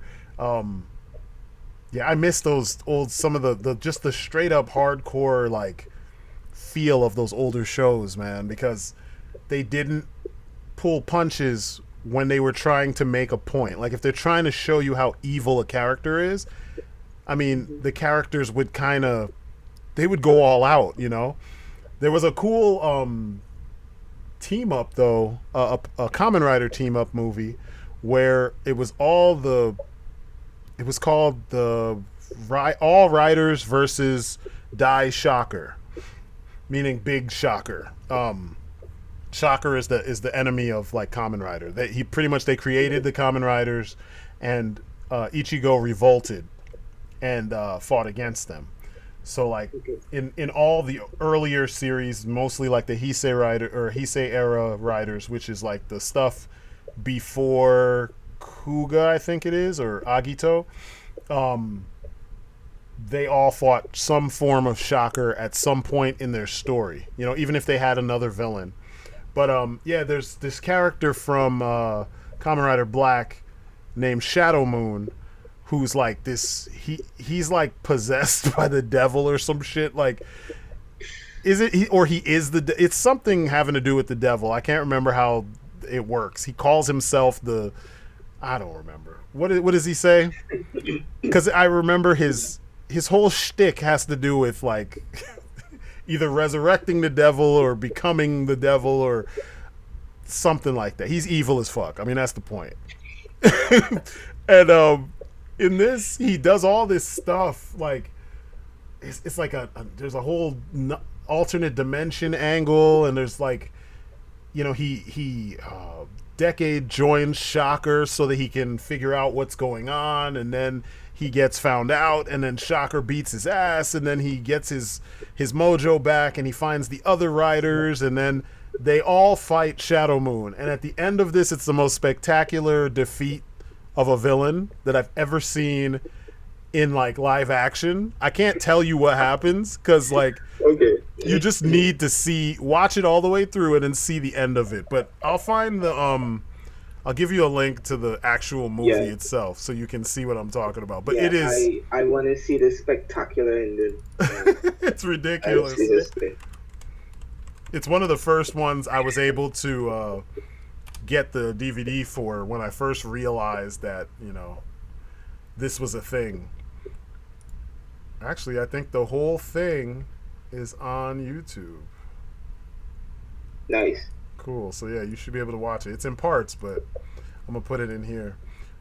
But yeah, it's kind of funny. Like, I find nowadays I can't talk about Power Rangers without talking about Super Sentai, and then it always inevitably leads to talking about Kamen Rider because they're so kind of intertwined. Because like the way we used to have the Disney afternoon, that's literally what we have for Super Sentai. They play all the tokusatsu stuff together after school for kids, you know? So it's kind of crazy. I mean, like back in the day, Kamen Rider was a little bit more for adults, but now it's almost impossible to tell the two apart. Except that one has more armor and the other one is more spandex, you know? But like as far as like modes and goofy weapons and these like over sophisticated fanny pouches. Oh my! Oh yeah, for real. Yeah, the belts are terrible. They're terrible. Like they clearly look like they were made to sell merchandise. You know, they're so bad. I bought this figure. I think it was last year or year before. Kamen Rider Falls is Strider, you tell me if I off or on this one. Yeah, he's terrible. Spaceship head, yeah, he's terrible. He's spaceship head, dude, and he has like he has different modes. Like, you know, he could have a drill on his leg or something. He's got an arcade cabinet on his waist. Like, it's terrible. It looks like I was like, how you going on fight with those joysticks on your waist? Yeah, it's like if you took one of those old like trackball video games from back in the day in the arcade, you know, when everything was interactive like that. Yeah. And you put it on a belt. That's literally what his henshin belt looks like. I was like, man, this is dumb. You guys are going way overboard. Like, Kamen Rider Build has like these cans of soda that he shakes up and then puts them into the. I'm like, man, you guys need to stop. I remember you were talking about like cut it out. You were talking about this Kamen Rider theme. The theme was fruits. Yeah. I was like, oh, where they could go with that? Gaim. Have you ever watched any clips of Gaim? It feels like you're tripping. It feels like you literally dropped acid and then turn around and try to watch TV and like. They have a lock. Their morpher or their henshin thing is a lock. They put the lock in the belt and then pull a little thing that hits the lock, and then a zipper appears in the sky. It unzips. A fruit falls out of the sky through the zipper hole onto the man's head, and then it unzips and turns into armor. I was like, why did it have to be fruit though? You trying to tell me that you couldn't have made anything else come out of that portal, the zipper portal? Yeah, It had to be fruit. Like an orange falls on this man's head and then turns into... At that point, that could have been pissed. Yeah, when I first saw it, because people had recommended it to me, like, dude, it's so dark. They keep saying that shit. And I'm like, how is it dark when, number one, all the new belts sing songs? Like, they click a button and you hear it singing songs about whoever the writer is, like Ghost. Really? His belt is like, Ghost, Ghost, Ghost, turn me on. I'm like, what is Ghost? Ghost, he's the one with the hoodie. With the hoodie on. No, I'm talking about the song. It's a club song. Ghost. It's like the glow sticks. Pretty much, man. It's like, it's too much. I mean, like, Double, he was cool because, like, each of the little drives that you put into the belt, they each have a different element or a different property. So, like, there was a different sound. Double wasn't the one that used to split? He was green and black. Yeah, that's Double. Right? Yeah, he's usually, you use two different of the drives, and he'll change to the color of that power. And so, like, for him, his gimmick was funny because it was like, oh, each, drive has a sound that, when you hear the sound, that's the power that goes with it. And the sounds all, like, made sense. If it was like Luna is one of the drives, and that's the one where he stretches, but because its symbol is the moon, it's got like a ethereal sounding pad. You know what I mean? Like a synthesizer sounding, string section or something. Then, like, for the tornado, for Cyclone, I think it's a guitar riff that sounds kind of quick and wind, like wind, but they all fit, and like, it's not too overdone. But I swear, for some of these other guys, it's fucking ridiculous. Yeah, when you mention that too, I remember I watched an episode with one where he begging the water, please. Oh yeah, like that. I was like, yeah, Wizard. Yeah, he's not so bad. Like, yeah, fire, please. Yes. I mean, you're fighting for your life. You're fighting for the good. It should be like, fire. No. Yeah. No, damn it. Exactly. Yeah. It shouldn't be this goofy thing. That's why I'm saying, like, when the fans are saying it's dark, I'm like, okay, I get what you're trying to say. You're trying to say that the tone of the story is darker than usual tokusatsu, but it's not dark. Not when his belt sings a song to him during the fight. It's not dark. Not when fruits are falling out of the sky onto grown man's heads and then turning into samurai armor. It's not dark. Like, that's not dark. No matter what came before that, it's not dark. I can't get down with how, like, it's so ridiculous. And then they'll have themes of, like, patricide and, like, characters with, like, suicidal ideation and, like, you know what I mean? Like, you can, if you're not, how do I put this? It's tone deaf if you are unable to put the right kind of story with superheroes that have belts that sing songs and fruits and shit falling from the sky. I hope that one of the fruits went coconut. That's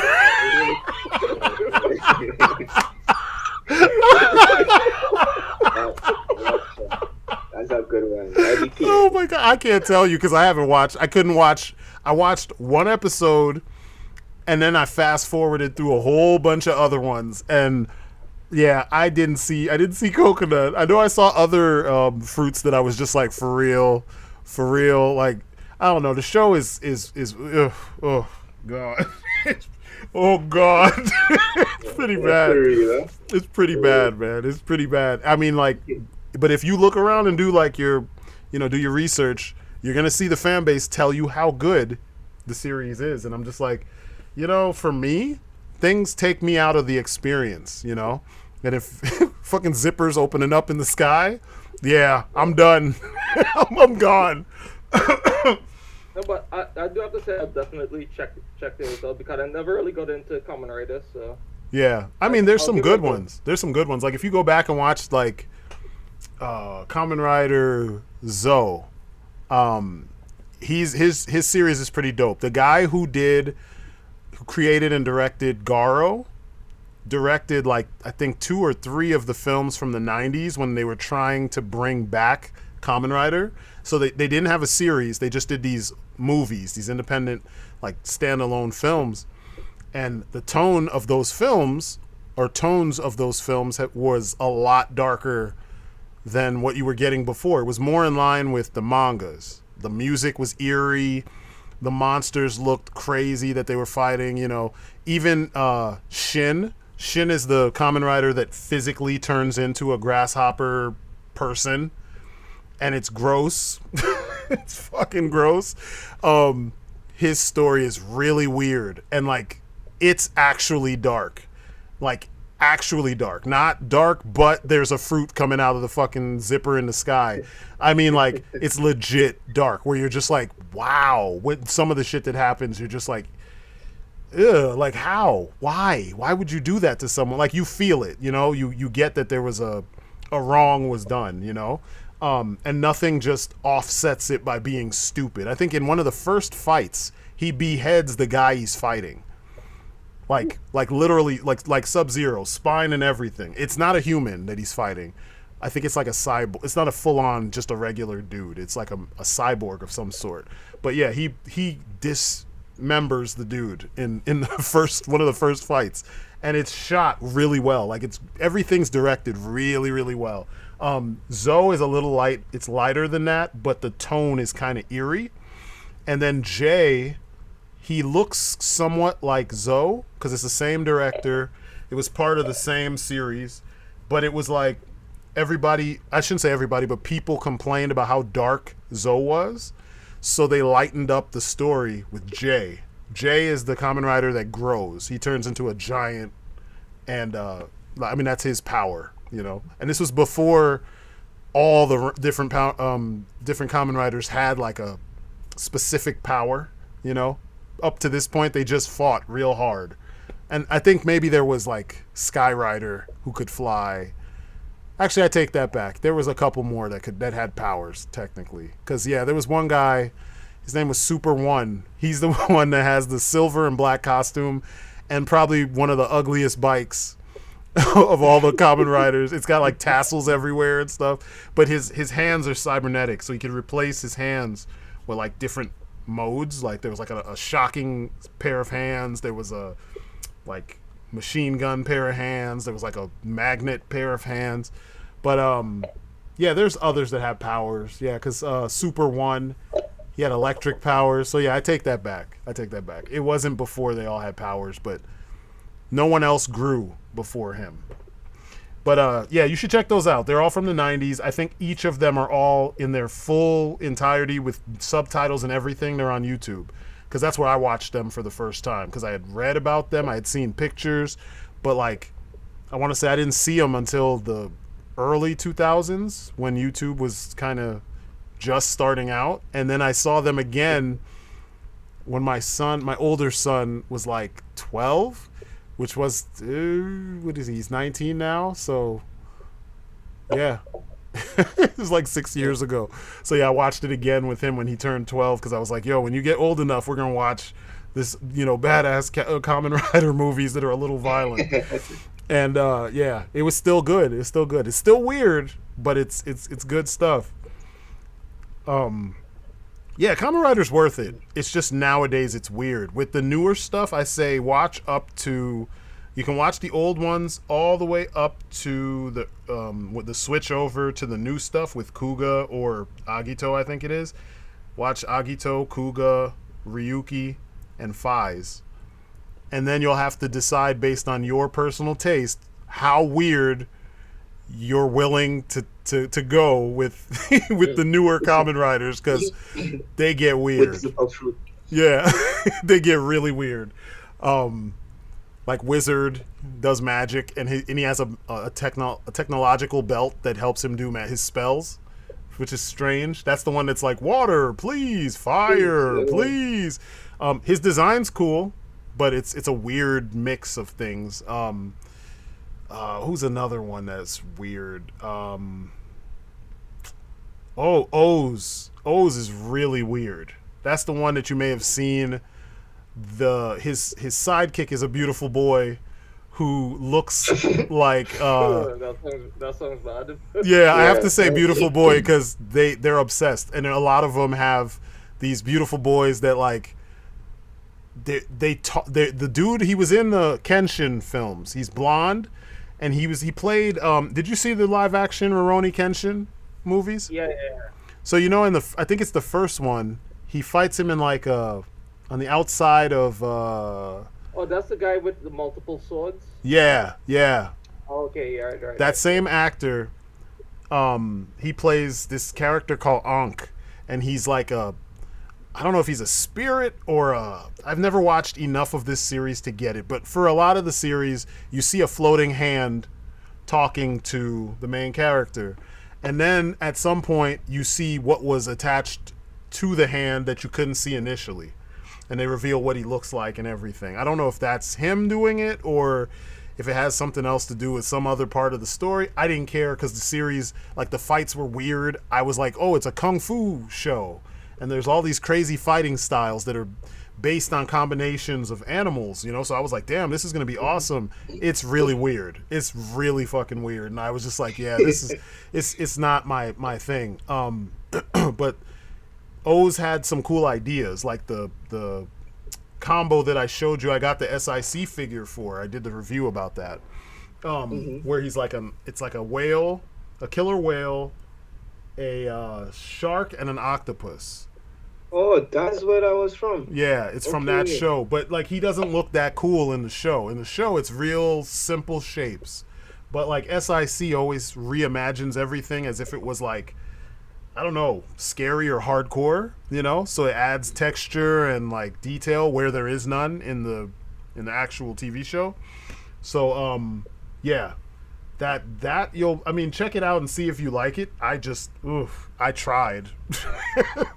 I couldn't really get into it. One of the better ones though is what's his name? Double.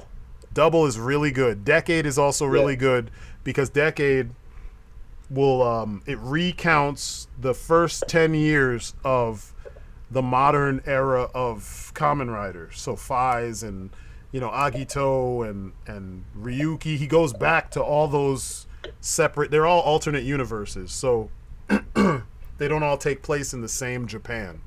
So he goes to those universes because it's the whole series is about the multiverse kind of falling in on itself. And essentially he always has to go somewhere to help correct a thing or stop something that would allow the multiverse to correct itself so that those universes don't get destroyed.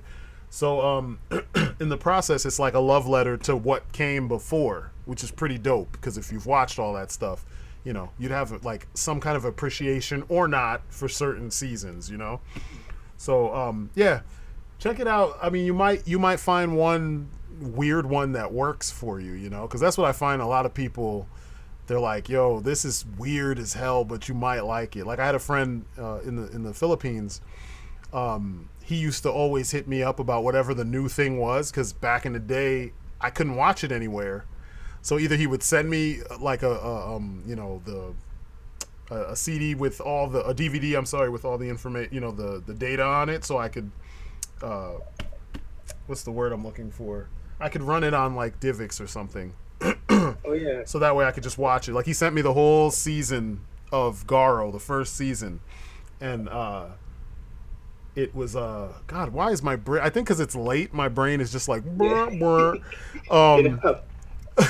But it would. Yeah, you remember how like the PS3 when it first came out, it would do all the work for you. Essentially, it could read any format. You didn't have to like pay to use all these different things. Like DivX was automatically on there.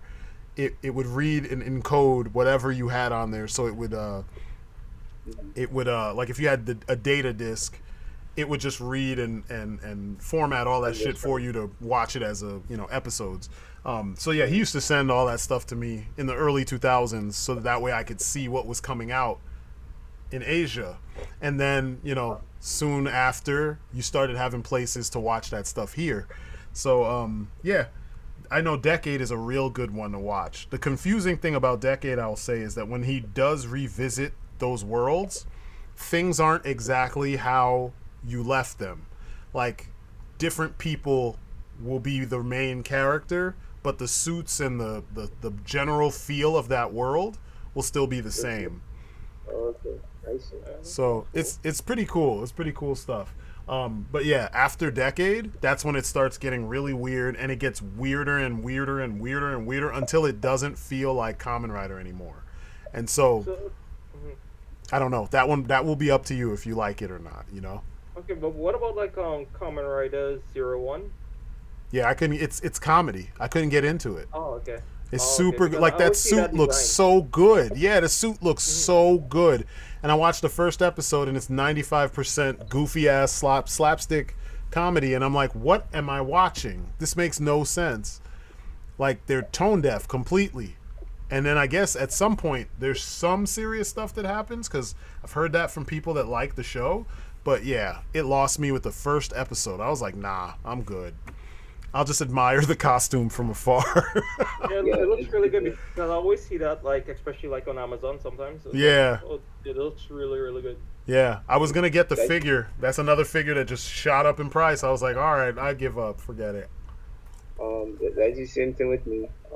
When I bought my first Kamen Rider Black, that's all I could have seen for a time. I just wanted Kamen Rider figures, and there was one in particular I wanted.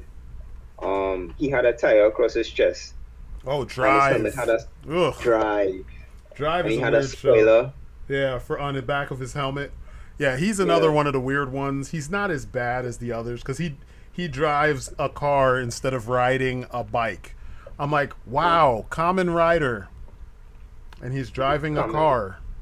Kamen Ruler. Kamen Driver. Kamen Driver, yeah. Kamen Driver. I was like, come on, guys, you're doing too much. Like, the theme is simple. Bug-themed superhero that rides a motorcycle. Even the bikes started getting weird, like corny. Like, they would just get a dirt bike, and then they put a kit over it, essentially, to, like, something on the front, something on the sides, and something sticking up off the back. And in some cases, they wouldn't even put anything.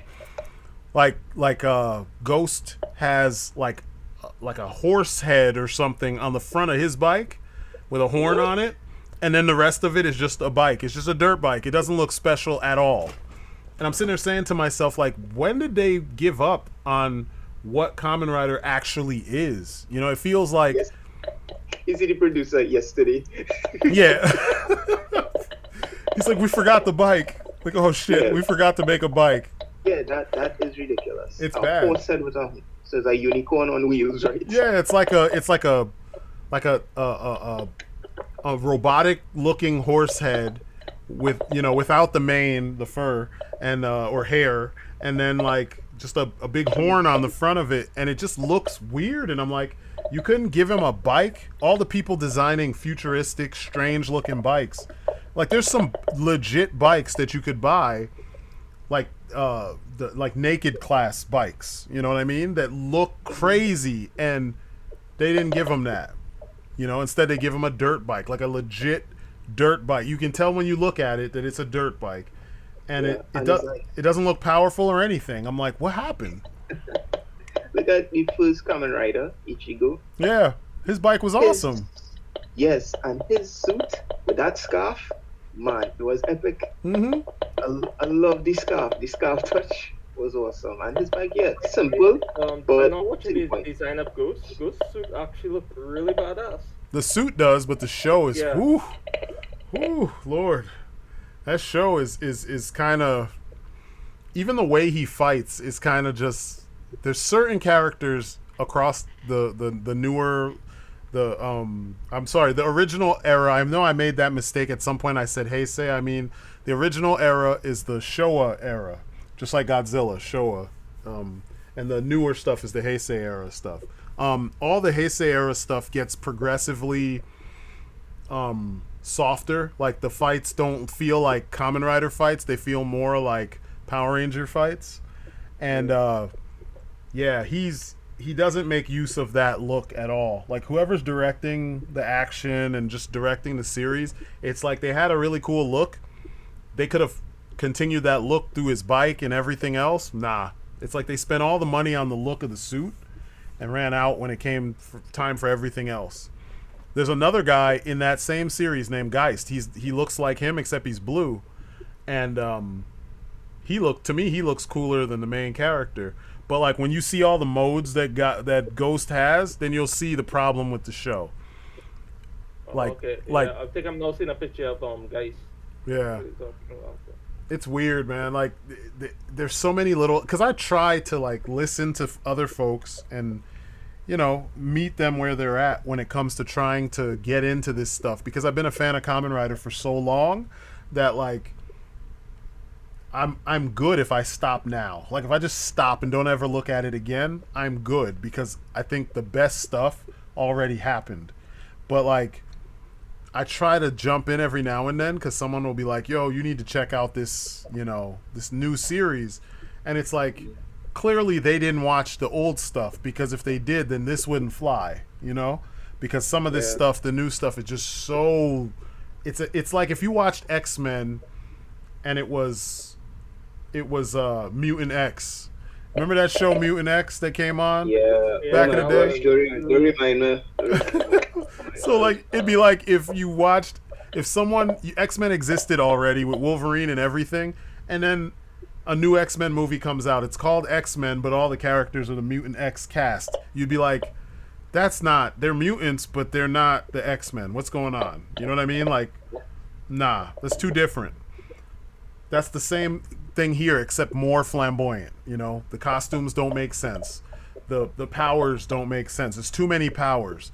There's no evil entity that like created, because the whole point of Kamen Rider is always that, it's not always, but it stems from the bad guys create their ultimate soldier, and their ultimate soldier's like conscience fights the programming, and they revolt against their makers. So like you got to have some aspect of whatever that is in your story, and a lot of times they don't. Most of the new ones, they completely don't. And it'll just be a completely different, unrelated theme. They just happen to be called a Kamen Rider, even to the point where one of them drives a car, and I'm like, that doesn't make sense. There's even a Kamen Rider that flies a plane. I was like, are you serious? He looks cool as hell, though. I'll give him that. Like he's themed. His theme is like it's still the original Kamen Rider. It's like the one of the stories takes place in like an alternate universe where the bad guys won. So they made Ichigo and Nigo, and then they made Sango and Yongo, which is 3 and 4. 3 drives a car, 4 flies a plane. 4 looks like a Japanese World War II pilot. Like his design is reminiscent of a World War II pilot. I know pulled up his picture. Yeah. Yeah, definitely. I was thinking that when I saw it. It's dope. So he's essentially the Shocker soldier. They started making their soldiers all look like that, or the idea was to make their soldiers all look like that. And it's weird because SH Figuarts showed a figure of that character like 4 years ago, and then never released it. Well, nothing new with that, right? Yeah, I know, right? It pissed me off. I was like, come on, Bandai, what's going on, guys? Come on. He wasn't even like a web exclusive or anything like that. They just never released him. That company is weird, but I know, and it's mostly in the last like decade or so, because before they were pretty legit with a lot of their practices,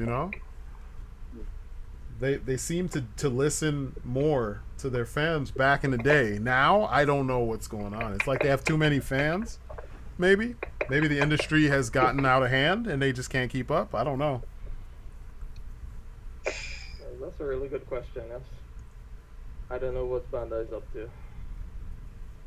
Because I get frustrated with them too, because there's so many things I want to get back into, or I want to peek, or there's a character that I'm interested in, and they just don't want to serve. They don't want to make that character, or they don't want to, replenish the stock of those characters, like remake them, re-release them, so that we can go back and buy some of these characters. Yeah. They don't just want to be a just to be a fly on the wall for one of their board meetings, or just to find out what these guys is be thinking sometimes. Yeah, it's weird.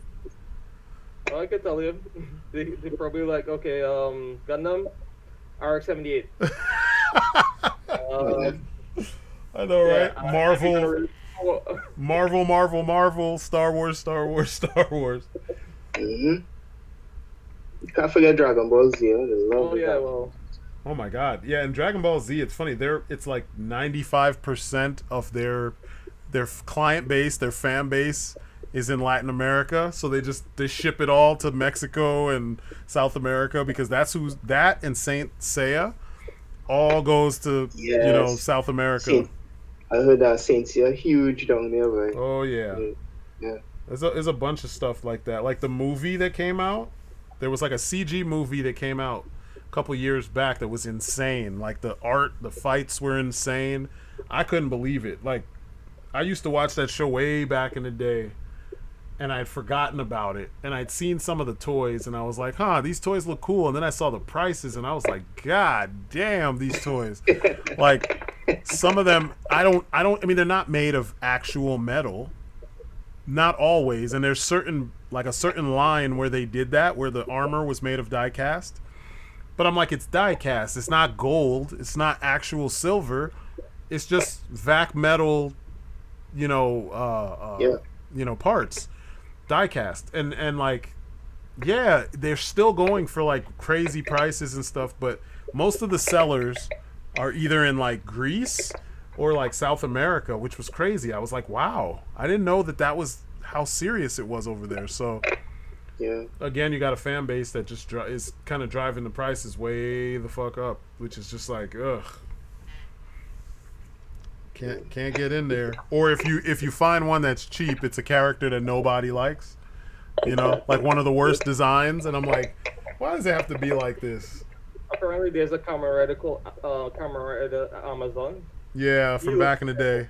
Yeah, they did a TV show, like a back when the first Kamen Rider got his movie.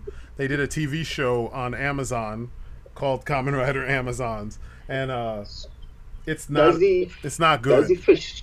Does the fish looking good? Yeah. Okay. It's not very good, but it's got some fun fights in there because he's violent. He's real violent, chopping off heads and arms and biting people and stuff. Like, yeah, it's fun to watch in some cases, but they try real hard with all the edginess in the new version. Like the old version was fun because it was cheesy, but you got the point. Yeah. The new version is filled with that generic. You know how Shinji was in the original Evangelion? Just, I don't know. I want to fight, but I can't fight. I don't know. What am I supposed to do? Oh my god. That's how this dude is. He's like, the main character is so wishy-washy, and then he transforms, and he's kind of badass as a Kamen Rider, but like, it's just, I don't know. It's like there's another character, like his rival. I think he's called Alpha or Omega, something like that. I think the good guy is Alpha. The rival is Omega. He tries so hard to be a badass, but he's the better fighter of the two. And it makes you wonder, why did they just make the movie or the show about that guy, not the wishy-washy one, who would have probably died before he figured out, how to do all this stuff. But yeah, I mean, if you want to laugh, check it out. You'll probably laugh a lot because it's kind of bad. It's kind of really bad. Oh man. I think there's so much to actually like get into with Kamen Rider. Yeah, I mean, but the cool thing is they're all self-contained, so you don't need to one to know what the other one is unless it's a direct sequel to one or another. So yeah, if you pick one based on how they look, you can just jump in and watch their whole series, and you get your complete story there. Every now and then they'll all team up. They have these like big team ups and stuff, and a lot of them are pretty good. The recent ones, I don't know.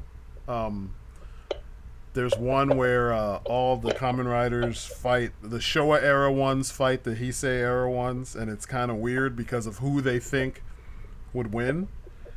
It's like you could tell it's based on popularity. It's not based on, their actual skills in universe. And those are the worst kinds of matchups to me because it's like, what was the point in making a series about a character who can do all these things? You know, two characters can do all these different things. And then when you put them together, none of it logically applies. You just make the one that is more popular right now. And the two series are like 20 or 30 years apart.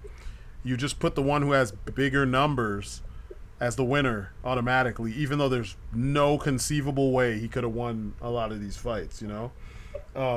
Because, like, you know, the fruit samurai dude managed just to win a whole bunch of fights. And I'm like, how fair is that? Like, more people have access to these shows on different platforms now than back in the freaking 60s and 70s when the original guys were on television. So, of course, the numbers are going to be higher for the new guys. Yep. How are you going to use that as the stick by which you measure whether or not a character can win a fight against another character? That's kind of, maybe they're looking at it like passing of the torch. Yeah, I mean, I guess they could. But, I mean, if that's the case, then why have them fight, you know? Why not just have them physically, you know, I mean, that's what they usually would do. They would have like a little like bumper in between your TV shows where they would show like whenever the series ends, they would literally shake hands. The new guy would shake hands with the old guy as the old guy is walking off the screen. Okay. Like, and it's kind of cool because they don't do that with American shows. But like you'd see like when Ichigo, they didn't start doing that. I don't think they did it with Ichigo and Nigo, but I know they did it with like, you know, Faiz and Ryuki, which are two good shows to check out. And I know they did it with some of the other like Power Ranger teams, you know, when Zyuohger was over and Ninja was coming on, they shook hands and switched places. So they really keep that whole thing, we're all in the same game, you know what I mean? You're a hero, you got to take over for me. Like, they keep that thing going, so it is kind of cool. Holy shit, I was right. They actually has a Kamen Rider with a coconut. They did? Yeah. Oh, that's sad. Yeah. That's sad. That's freaking sad. Really did it. Coconut. Oh my god. You really did it. See? Oh my god. Hey. Good night, everybody. Like, on that note. Yeah, for real, huh?